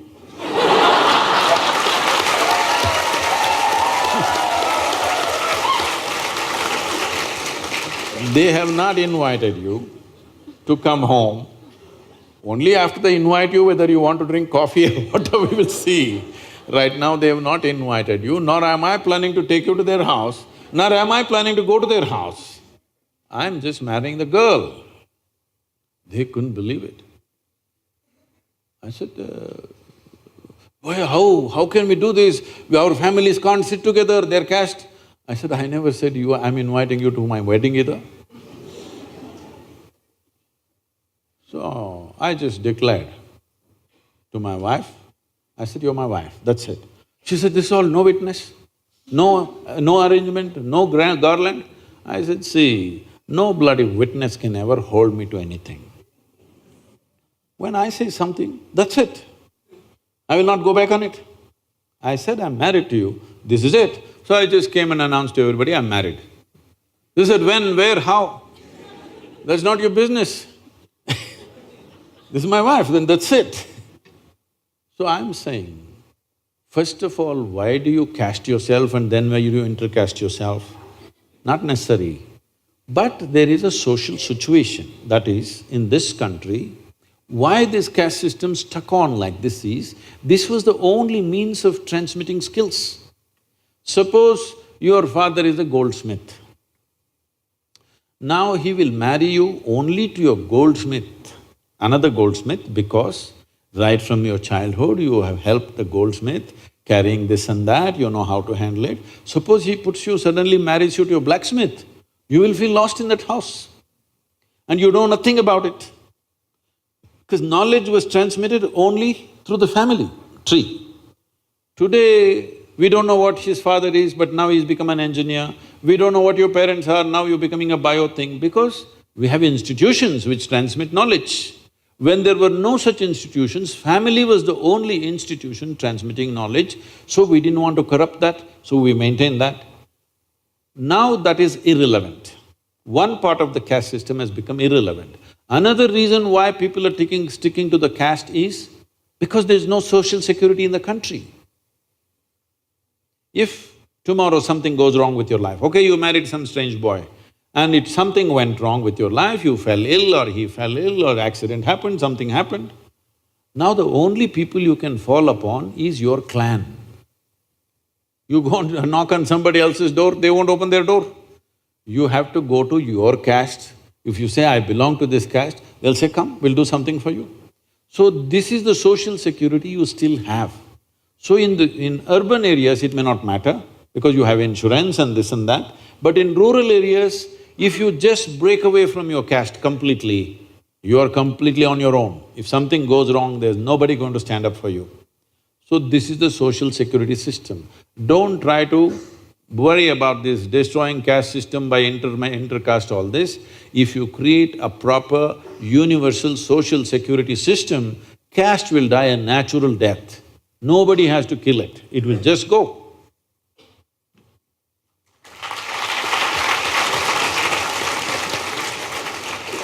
Sadhguru, this is the final question of the round. In an interview with Karan Johar, you have defined organized religion as madness. But the matter of fact is that the majority of the people in the planet do identify themselves with one religion or the other. And in the process, they create some kind of wall between those of different faiths. So what can we as youth do to break that wall and help everybody live united? People divide themselves in so many ways. As you just now said, mainland India. We'll pardon you because you're from Nepal. Mainland China, mainland India, not like that, just India. Now, the thing is, see, for a whole lot of people, they're not in such a level of consciousness right now. If it comes to me, I'm like this, I have no struggle within me for anything.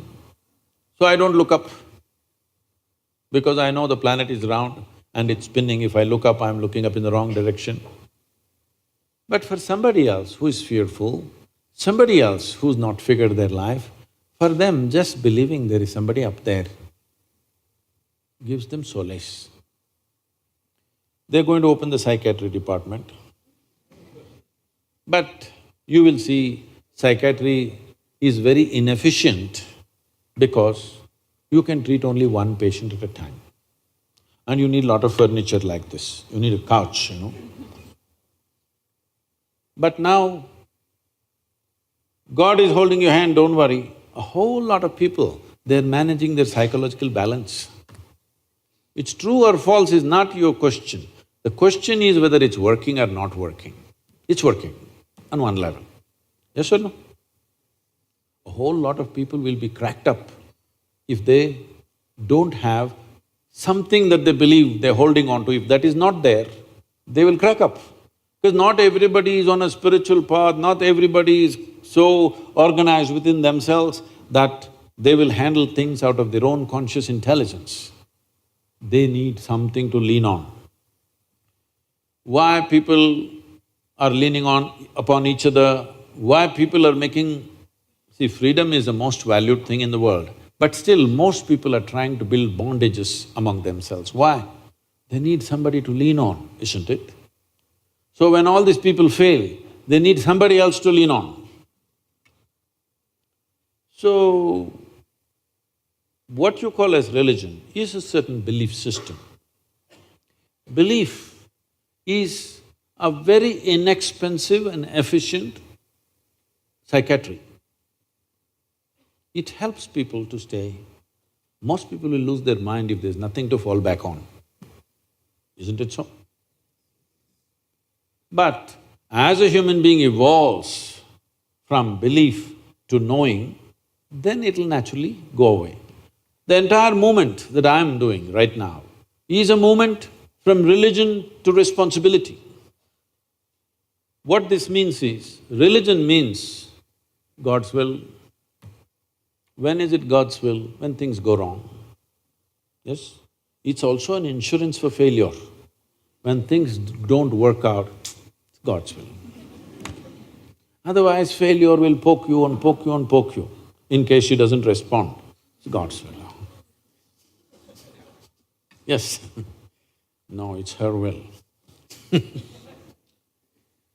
Now, if you take away this aspect from people, a whole lot of people will get confused and suffer immensely. You must evolve with society from religion to responsibility. What this means is that you are willing to see that your destiny is your making. It'll take a certain amount of organization for an individual human being to come to that. In this culture, forever we have thought that, because in this culture there is no the God, anybody. There's never been. All the people that you worship in this culture are people who walked this geography. Whether Rama, Krishna, Shiva, anybody you take, they all walked this land at some time. And they were not even a super success. Nor did they do anything superhuman. They did not drop from the sky, they did not fly in the air, they did not walk upon the water, nothing. Drudgery, daily. All kinds of troubles in their life, daily. More trouble than any of you will go through. All kinds of things. You look at Rama's life, he's still having real estate issues.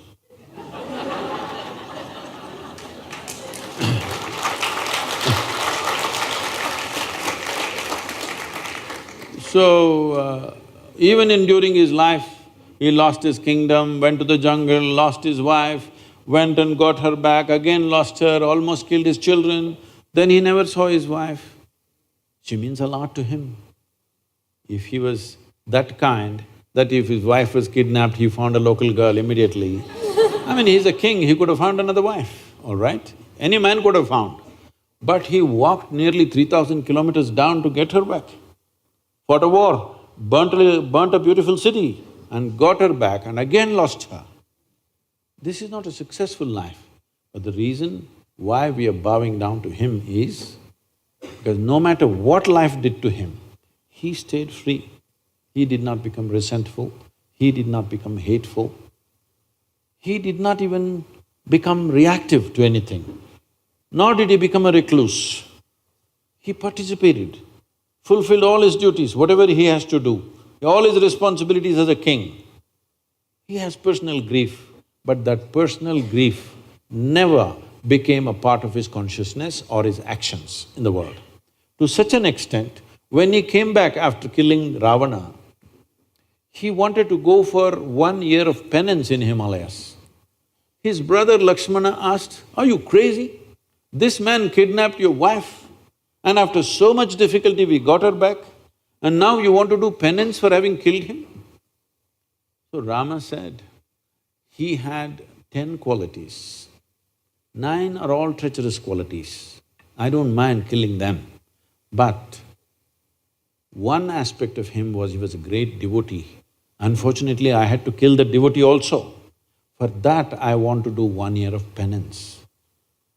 Because the man is free from all these things, when one is free, in this culture we say he is attained to mukti or moksha.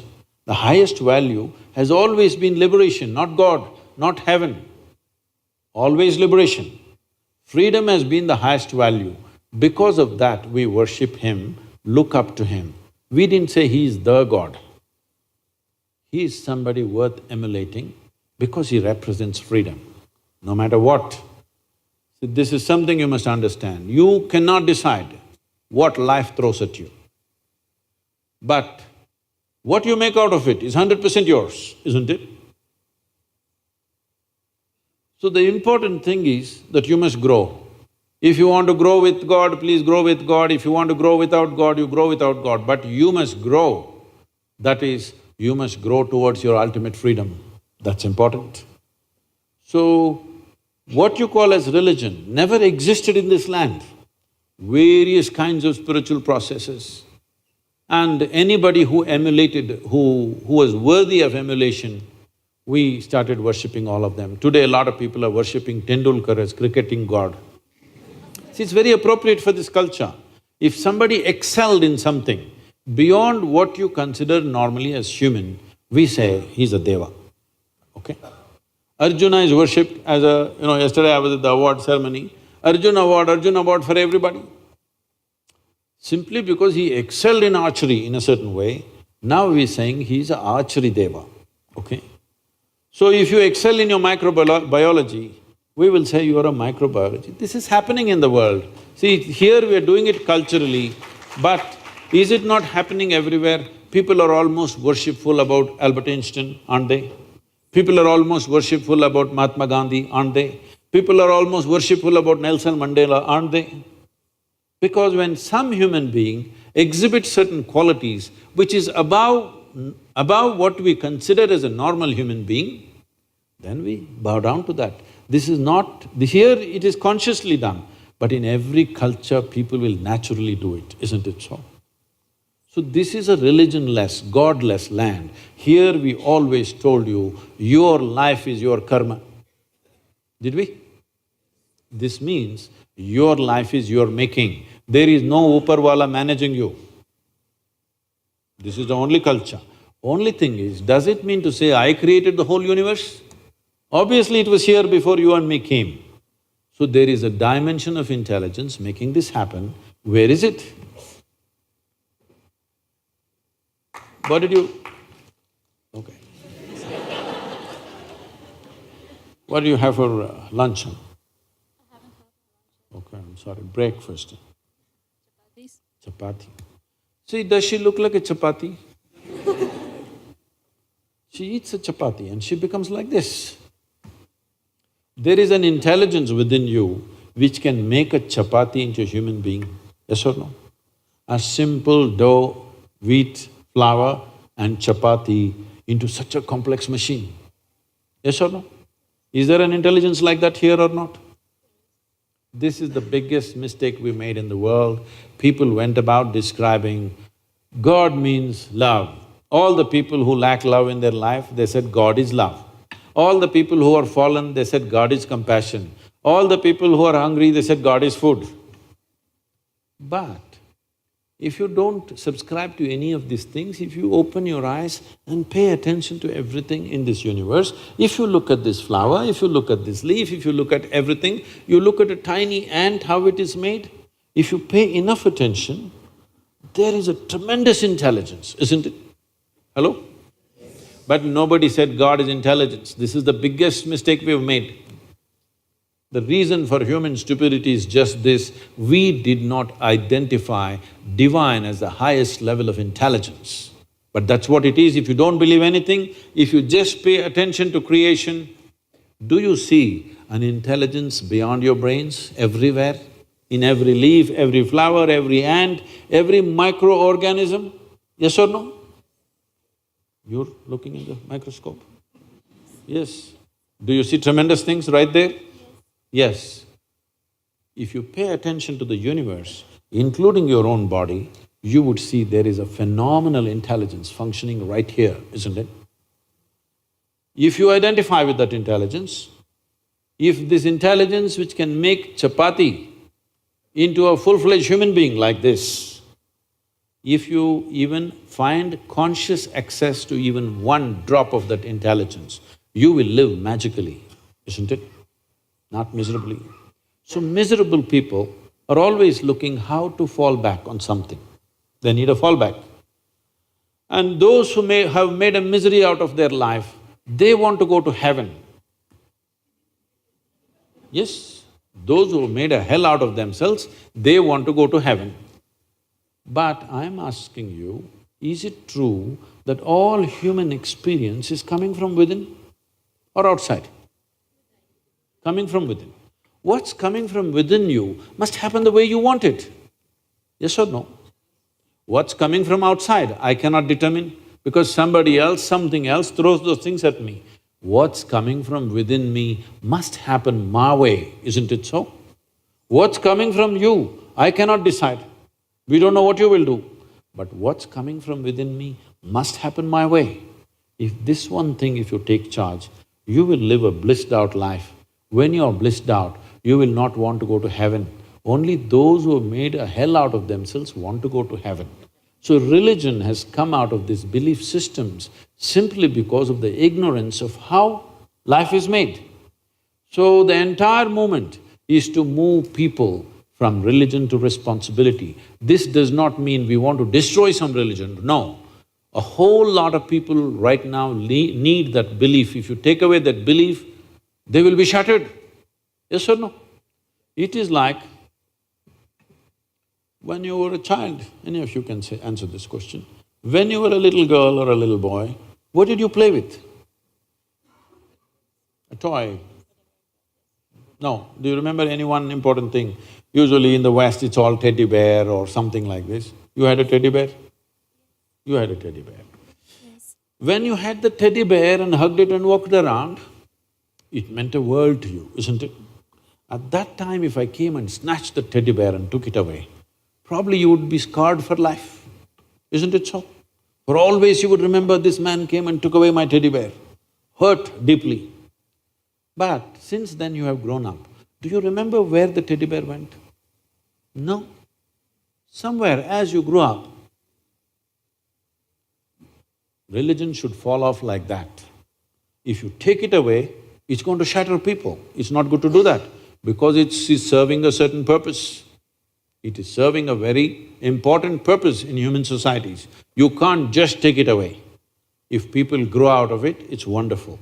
But this doesn't mean you become an atheist. See, there is no difference between an atheist and a theist.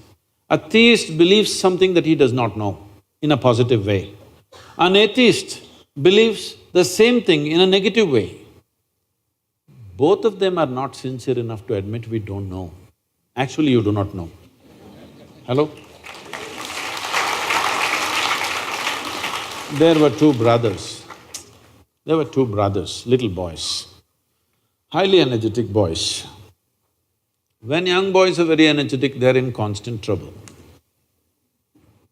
So they're always into some mess.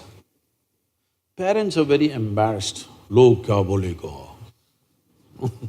Very embarrassed about their children because everybody is discussing their children. So they want to fix them. But you know how to reproduce, but you don't know how to fix them. Does anybody know? No. If you have the necessary love and commitment, you can wait out their problems. Otherwise it'll freak you, children will freak you. Yes, they do. So they decided to take these boys to the local parish priest. Because together they're strong, they decided to take the younger boy first separately. So they took the young boy, made him sit in the priest's office and they left. The boy was sitting there, priest came. See, all this needs a certain drama, otherwise it doesn't work. Long robes and a serious face, a very grave face. And he looked at the boy and walked up and down for effect. The boy sat there doing the ping pong act. Then the priest thought up a strategy. If I remind this little fellow that God is within him, all his mischief will go. See, this is the whole problem with the world. People who never raise children, they have fantastic ideas. Those who have raised children, they know none of the damn ideas work.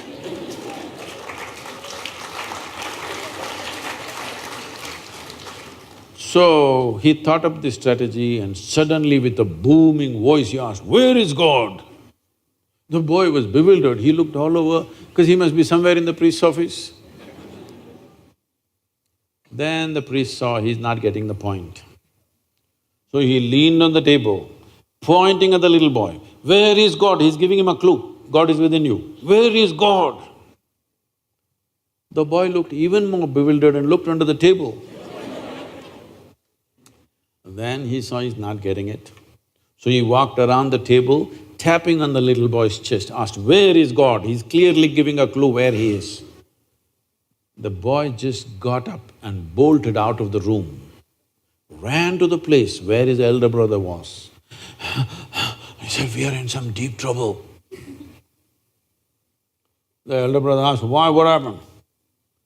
He said, "They've lost their God and they think we did it."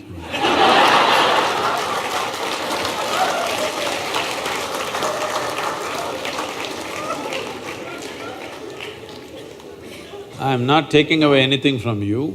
When you say, "I believe something," you must understand, you made up something for a certain convenience. As long as it serves that convenience, it's fine. But if you're stretching it beyond that point to divide humanity, you better.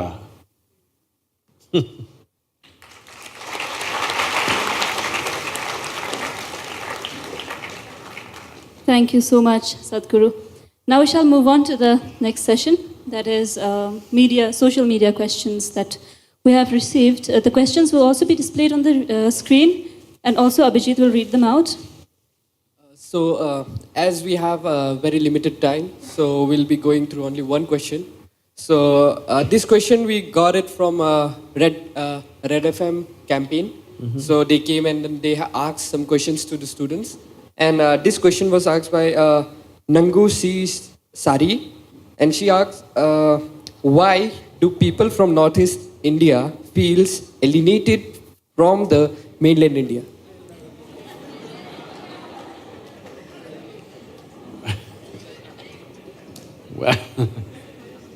Well, as I told you earlier, it was a well-intentioned plan which went bad. Intention was not to disturb the tribal culture, not to disturb the nature, but somewhere after 20 years when we saw people are aspiring for something else, we should have changed the plan. But in India, changing plan takes a long time. So now it's changing. I think you will not feel alienated. In another 5 years, you will not feel alienated, you will feel invaded by all kinds of people. Once the highways are laid all over, railways are laid all over, so you will not be complaining, you will be reverse complaining. But stop calling India mainland India, please. Thank you. Thank you so much, Sadhguru. Thank you, Sadhguru. It was wonderful interacting with you. We now open the floor to the audience. Audience, anyone who has question to Sadhguru can now ask question to him. सदगुरु को मेरा नमन। नमस्कार। सदगुरु, ये मेरा प्रश्न नहीं, अभी तो एक जिज्ञासा है। This is not a question but a curiosity. Okay, I think you all can hear me. The thing is that we are sitting in the temple of knowledge and we are the striver or seeker of the knowledge. We always quest about knowledge. But the question here is, how much knowledge should we attain? I mean, knowledge is not sufficient, whatever quantity that we attain, but more important than attaining the knowledge should be understanding and then the implementation of knowledge. In India, basically in our education system, we see the stress is upon the imparting the knowledge. Whether the person understands it or implements it is invalid. So how can we improve upon that, sir? Well, education, both school and college education as we know it right now, could become absolutely irrelevant in this world in the next 10 to 15 years' time. Maybe in India it will take 20 to 25 years' time. But all the knowledge that you acquire in a matter of 25 years of education, normally 20 years of education or so, even if you come out with a PhD, it's approximately 25 years of education. In this 25 years, after your PhD, what you know, in another 10-15 years, a simple gadget which is smaller than your phone will know more than you. So, this form of education, of accumulating information and thinking we are getting somewhere, will become irrelevant because once this little machine knows all this, we can program other machines which know this and it will also implement it. They are looking at right now, there are experiments like this going on. They are looking at how a robotic machine, right now they got little fanciful commercial companies, they're trying to build a man or a woman who will fool other people that you cannot make out whether this is real or this is robotic. But it's not necessary, it can be a square machine which does everything that a human being does. The aesthetics of it is not really important. Right now they're trying to make it acceptable, so it's taking a long time. But if you just make it like this furniture, which does everything that a human being does, now they're looking at how a machine could engineer a whole building and order other 10 machines to build the whole building without a single human being. These experiments are already on and they're quite successful. The Honda company chairperson has promised by 2050, he will have a robotic football team which will win the World Cup football. Everything that the best players in the world know about football, they will program it into that machine. That machine will move better than any football player, kick the ball whichever way you want, everything. So, the way we are valuing information right now, if I know something, information that you do not know, suddenly I am superior to you. This is how our whole thing about… there was a time when everybody was illiterate. There was one man in the village who could read a book. People would sit there gaping at him because he can read from a paper. He's saying so many things from a paper. People sat there gaping. I've seen such situations. People can't believe all this is there in this book. So just reading a book, people acted divine. People who can read a book, they're acting like they're agents of God, aren't they, all over the world? Hello? Just because they can read a book. So now it's becoming irrelevant because everybody can read. Similarly, when the machines can remember… see, this process of acquiring information, analyzing and applying, this a machine can do better than you. The Google lady knows much more than any of you. Yes or no? Yes. Ask her anything without batting an eyelid, she'll say. Yes? Not even taking 2 seconds to answer, just like that. And she is nothing. What is now happening, in the next 10 years what will happen is such, one cell phone-like machine can store information about everything in the universe if you wish, and can act, can process and act. Not just you have to look for it, it can process and act looking at the situation as you can act. So this dimension of education, of gathering information, analyzing and applying, this will become meaningless in a short period of time. Well, it's a strange thing that people have been inviting me in the last 1.5, 2 years to speak in all kinds of artificial intelligence conferences. When initially they called me, I said, why me? I'm not an artificial intelligence, I'm a natural intelligence. Why do you think I'm a robotic person or something? They said, no, no, the problem is we will lose our jobs, what are we supposed to do? I said, that means it's a holiday. Isn't it fantastic? Hello? The machine does everything, isn't it fantastic? Right now, just look back and see, 100 years ago, everybody was doing everything with a crowbar and a pickaxe. Now I see earth mover machines are operating. Now even the menial labor, if you withdraw the machine and say, use the crowbar, he says, no, I won't do it, ask the machine to do. Yes or no? Human muscle, what all it could do, a man's muscle, now is irrelevant because the machine can do what 1,000 men can do, it can do alone by itself. Similarly, what these 1,000 minds can do, intellects can do, if one machine can do, is it not a great relief? Hello? Isn't that fantastic? It is. So, but people are worried, what will we do? Now this is a great possibility because once there is no need to acquire information and process it and act smart in front of other people, all this is gone.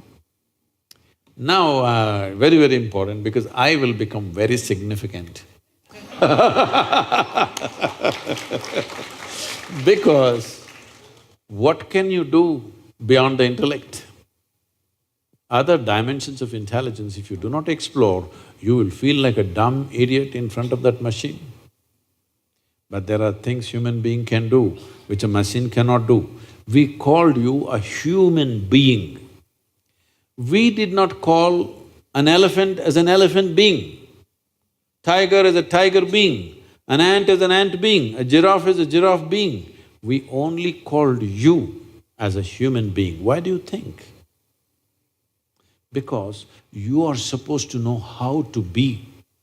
No other creature knows how to be, nor does anybody, any machine knows how to be. This one creature knows how to be. So, golden era for human societies are coming if they figure out what else to do with myself. When everything that you call as work is done by machines, what is the significance of being human? If you realize this, it's golden era. If you don't, you will go crazy or you'll get drunk. Yes. When people don't know how to handle life, one option is get intoxicated, isn't it? It gives you a pleasant death. Yes, please. Thank you, Sadhguru. Anybody, take the microphone. Good evening, Sadhguru. Where are you, where are you? My name is Ria. I'm a research scholar from the Where are you? Northeastern Hill University. You're probably not being able to see me because I'm talking to you from outside the auditorium. Okay. My question to you is regarding dealing with peer and societal pressure. Since I'm a research scholar, I'm involved with my study, which is going to take a long time to complete. But when I look at my friends, from my school and college days, they are already employed, and I can see them, they're going quite ahead in this fast-paced world. What I want to know from you is how do I deal with this peer pressure and societal pressure so that there is a peace of mind at the end of the day? Thank you. Oh, peace of mind should not be at the end of the day. It should be at the beginning of the day. Hello?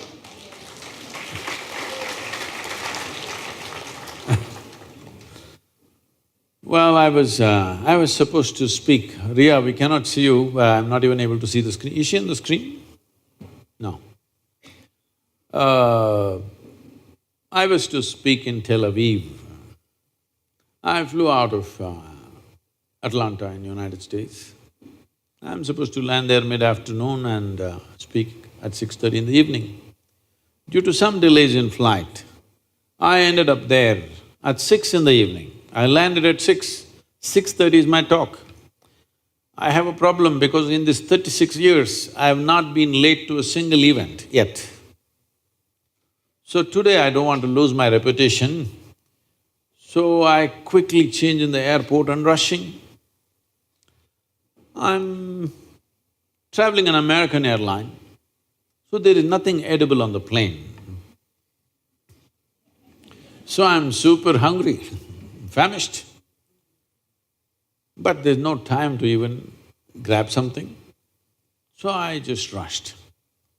And when I went to the venue, this doesn't happen to me at all, but on that day, the venue is a fine restaurant. I'm speaking in a very fine restaurant. That's where the meeting is. I thought this is a fantastic place to come to when you're so hungry. Then people have already gathered and people are coming in, some people are greeting me. One man comes to me and says, "Shalom." I ask him, what does it mean? He says, "This is the highest way of greeting." I said, "Well, that's your opinion. What does it mean?" He said, "No, this is really the highest way of greeting." All right, what does the word mean? He said, "It means peace." I said, why is peace the highest way of greeting unless you're born in Middle East? In South India, if you come up in the morning and say, "Peace," I'll say, "What's wrong with you today?" True with Northeast also, isn't it? Somebody comes and says, "Peace." Say, "Are you nut? Nutcase or something, what's the matter with you?" But in Middle East, peace is the highest level of greeting because all the time people have been clashing for so long, they have forgotten what is peace. Somebody has to come and greet you, "Peace."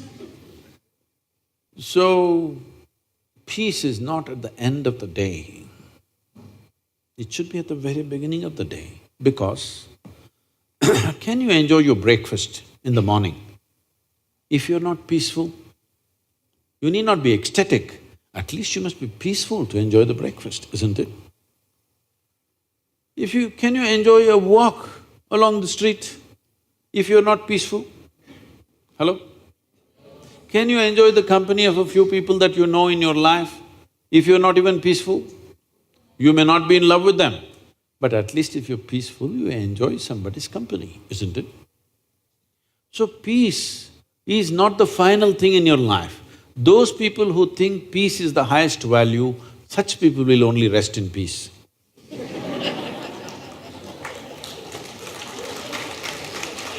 So, Ria, don't ever think peace is at the end of the day. No. It's very important. You must be blissed out. If that is not possible for you right now because I don't know what's your subject of research, but at least you must be peaceful. Even if you want to research, research means something that's already there, you're trying to see it and articulate it, right? When you're not peaceful, you don't even see what is in front of you. Yes or no? Have you noticed on a certain day you are all disturbed, you're looking for your car keys everywhere and the damn thing is in your hands? So how will you do research if you don't even know peace? Peace just means that you are in a certain state of pleasantness of mind. And this is needed. There is substantial scientific evidence to show you that only when you are in a pleasant state of experience, your body and your mind functions at its best. But the department is coming. It should come, But right now, people have made peace of mind the last thing in their life. It's like this. If your body is pleasant, we call this health. It's pleasant. That's why I'm feeling healthy, isn't it? If it becomes very pleasant, we call it pleasure. If your mind is pleasant, we call this peace. If it becomes very pleasant, we call it joy. If your emotions become pleasant, we say you're in love. If it becomes very pleasant, we say you're in compassion. If your very life energies become pleasant, we say you're in bliss. If it becomes very pleasant, we say you're in ecstasy. If your surroundings become pleasant, this means success. Only for making surroundings pleasant, you need the cooperation of other people. But body pleasant, mind pleasant, emotion pleasant, energy pleasant is 100% your business, yes or no? Now your friends are doing whatever they're doing in cities or wherever else they are, but for you one thing has happened, you're in the refuge or the comfort of a university, surrounding is already pleasant. It's a big thing. Creating a pleasant surrounding. Why do you think people want to build their own house and populate it with people who love them? They want a pleasant surrounding, isn't it so? Hello? You don't want to live with somebody who hates you. Nothing wrong with that person, it's just that it's not pleasant for you, isn't it? You want somebody who loves you, who wants somebody who is pleasant around you, and you want an atmosphere that's pleasant around you. To do this, they work for a whole lifetime. Here, the university is providing you a pleasant surrounding, and you already said your research is going to take a long time, which is not good. You must finish it as quickly as possible. But keeping your body, mind, emotion and energies pleasant is 100% your business. Only if you do that, your research could become some kind of a worthwhile phenomena. Otherwise, somebody who cannot even harness peacefulness in their mind, what great things will they do? If you cannot manage your mind, what big things are you going to do in your life, I'm asking. When you cannot manage your mind, can you manage the world? Please, all the students, you must understand, peace is not at the end of your life. It must be the beginning of your life. It's a most fundamental requirement, isn't it? If you want to do anything sensible, even if you're not blissed out, at least you must be peaceful. Less than that is bad.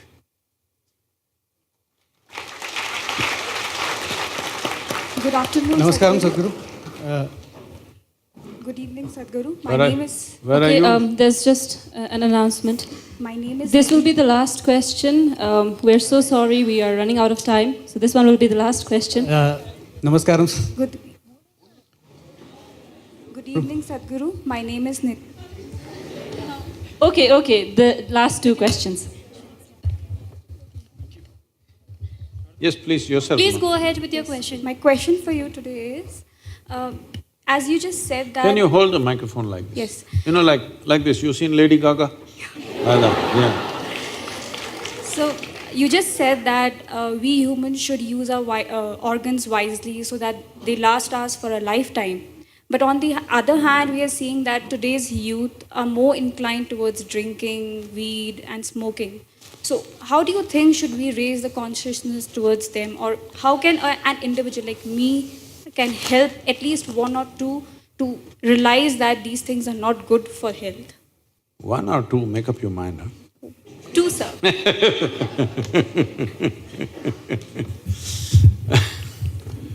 So, when somebody has tasted some pleasantness, either to drug or drink or sexuality or whatever, they tasted some pleasantness. If there was no pleasantness, they wouldn't have gone that way. But the pleasantness may suck them into destroying their body, that's another matter.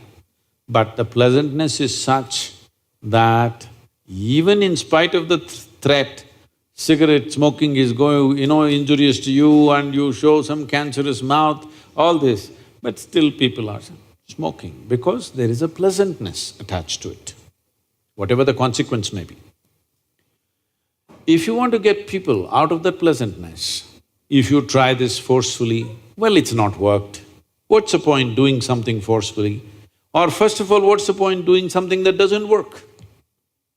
You must offer them a pleasantness which is beyond that.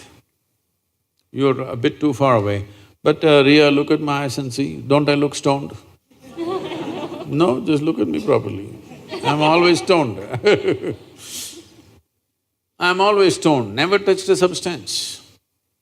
I'm asking you, is it true that this body is the most sophisticated and complex chemical factory on the planet?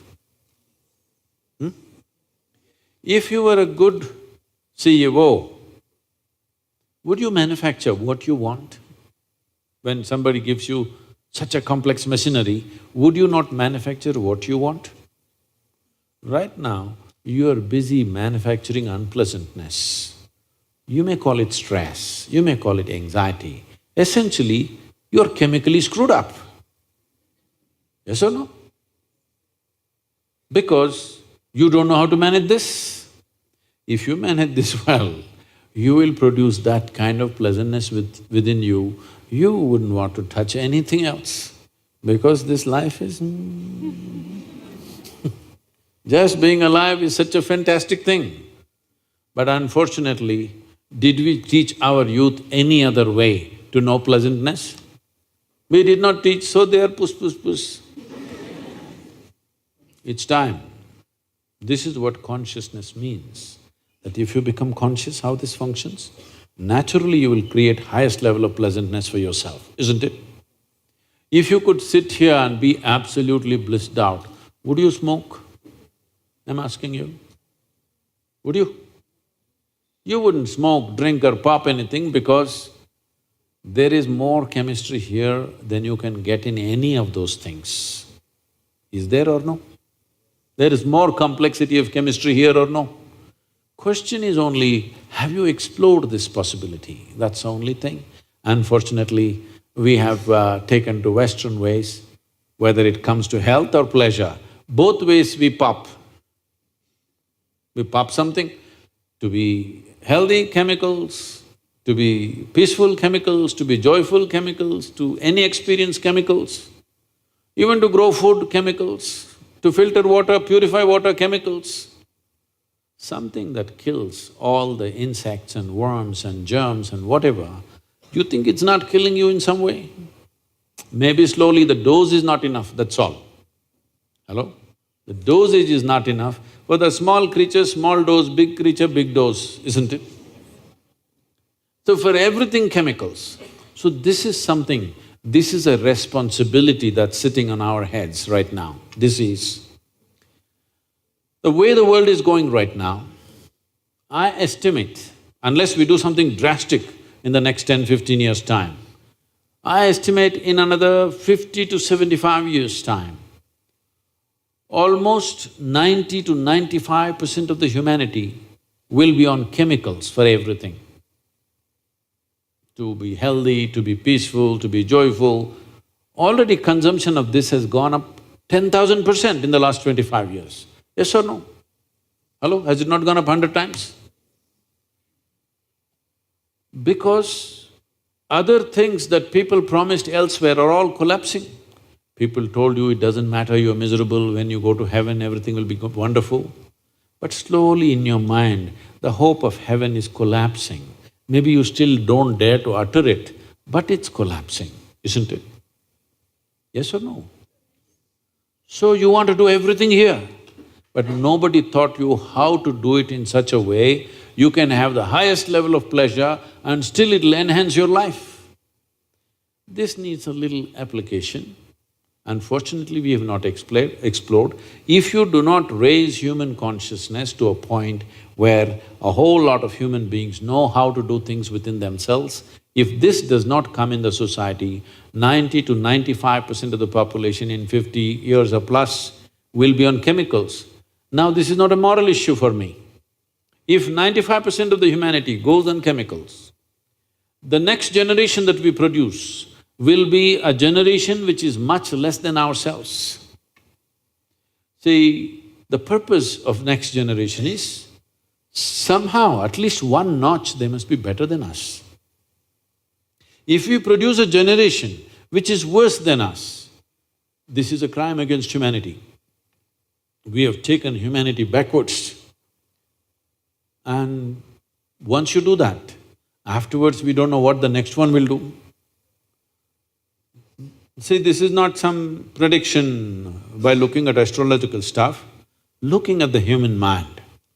When all these machines come, when this chemical usage goes out of control, you should not be surprised in another 60 to 75 years' time, if a huge percentage of population is committing suicide.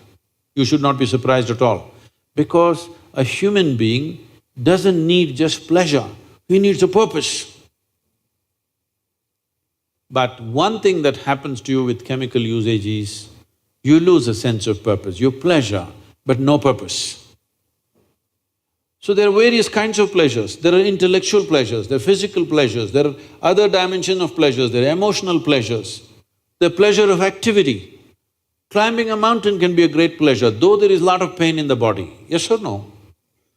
So if we do not explore other dimensions, everybody will fall back on chemicals. When this happens, you will see the suicide rate in the world will increase enormously. I must tell you this, I grew up in early 70s and whatever.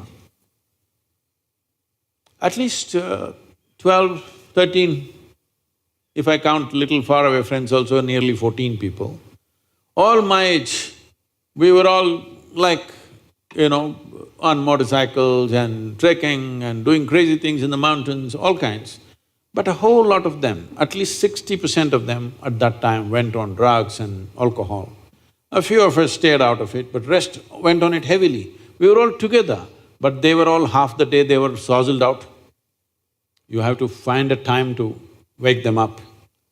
But we were together. At least 14 of them died before they reached 35.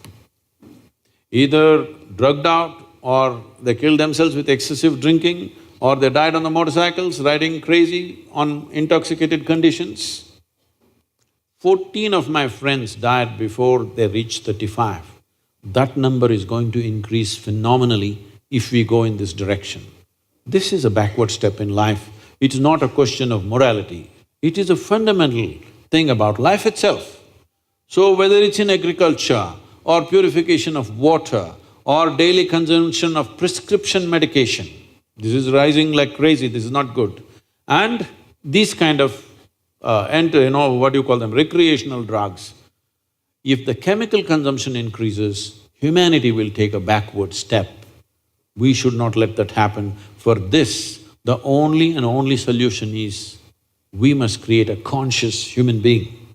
Raising human consciousness is the most important thing. For this, the important thing is to move everybody from belief systems to responsibility, because we have managed humanity with carrot and stick. See, if you do all this thing, if you drink alcohol here, we'll put you in hell and torture you forever. So that man stayed away from drink, and we told you, don't worry, in heaven, rivers flow with wine. We have managed humanity like this for a long time. See, all of you are laughing, but the previous generations genuinely believed it, isn't it? Yes or no? So now heavens have collapsed in people's minds, they are trying to do their own little heaven here. You cannot stop them unless you provide a credible alternative. Thank you very much. Thank you very much, Sadhguru. Sadhguru, just You also. This will be the last question. Sadhguru, on one occasion you mentioned that there is no purpose to life and that life in itself is a phenomena beyond any purpose. Sadhguru, my question is, if there is no purpose to life and if the eventual destination of every life is death, then why do we need to live consciously? And plus, Sadhguru, you carry a magic of your own. I have been smiling for the last 4 hours. I have never done this before in my life. You're a young man and you never smiled for 4 hours? What happened? Are you also in love with the same girl?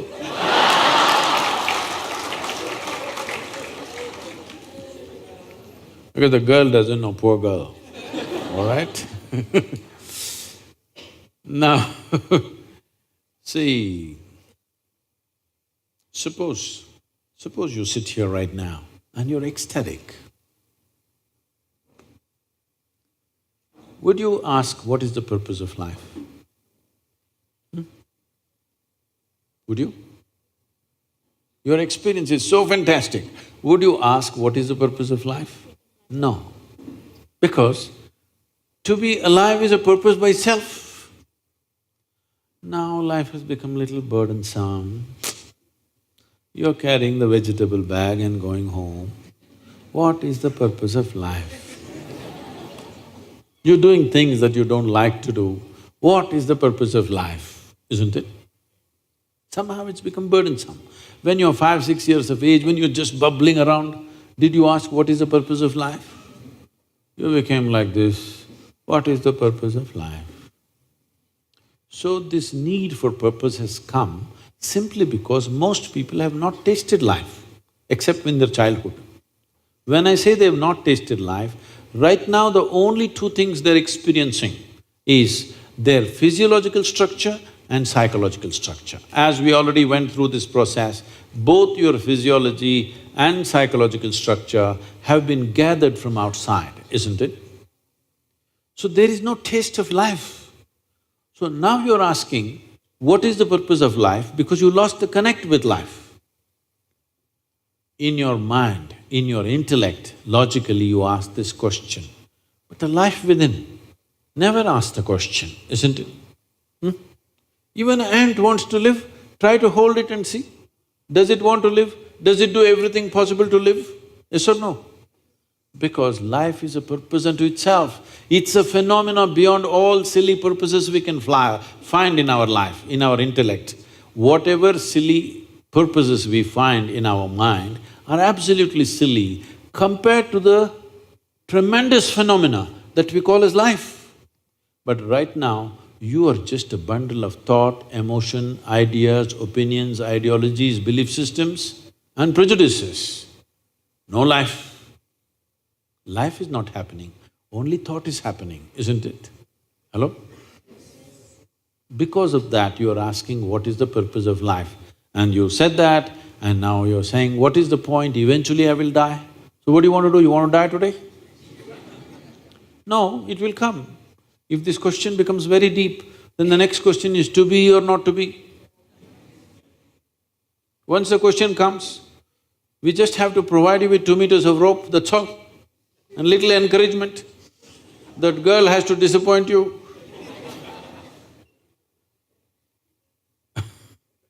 See, today you lost all your money, let's say. Then you say, what is the purpose of life? I want to die, no money, what to do? Check with your life. Close your mouth, hold your nose like this and see. The life within says, to hell with your money, man, I want to live. Yes or no?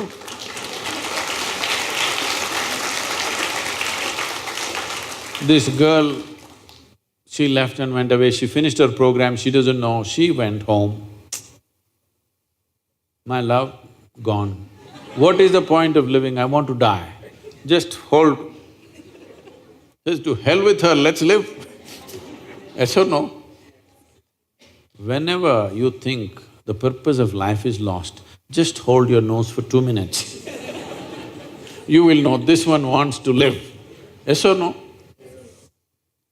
So, life does not need a purpose because it's a phenomena beyond all invented purposes that human beings make up. Thank you very much. Thank you, Sadhguru. Extend our heartfelt gratitude to everybody who has been present here.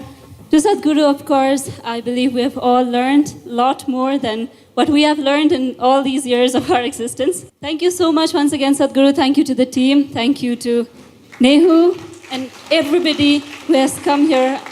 Thank you so much. I'm so sorry all your questions could not be addressed. We're running out of time. But do follow his videos.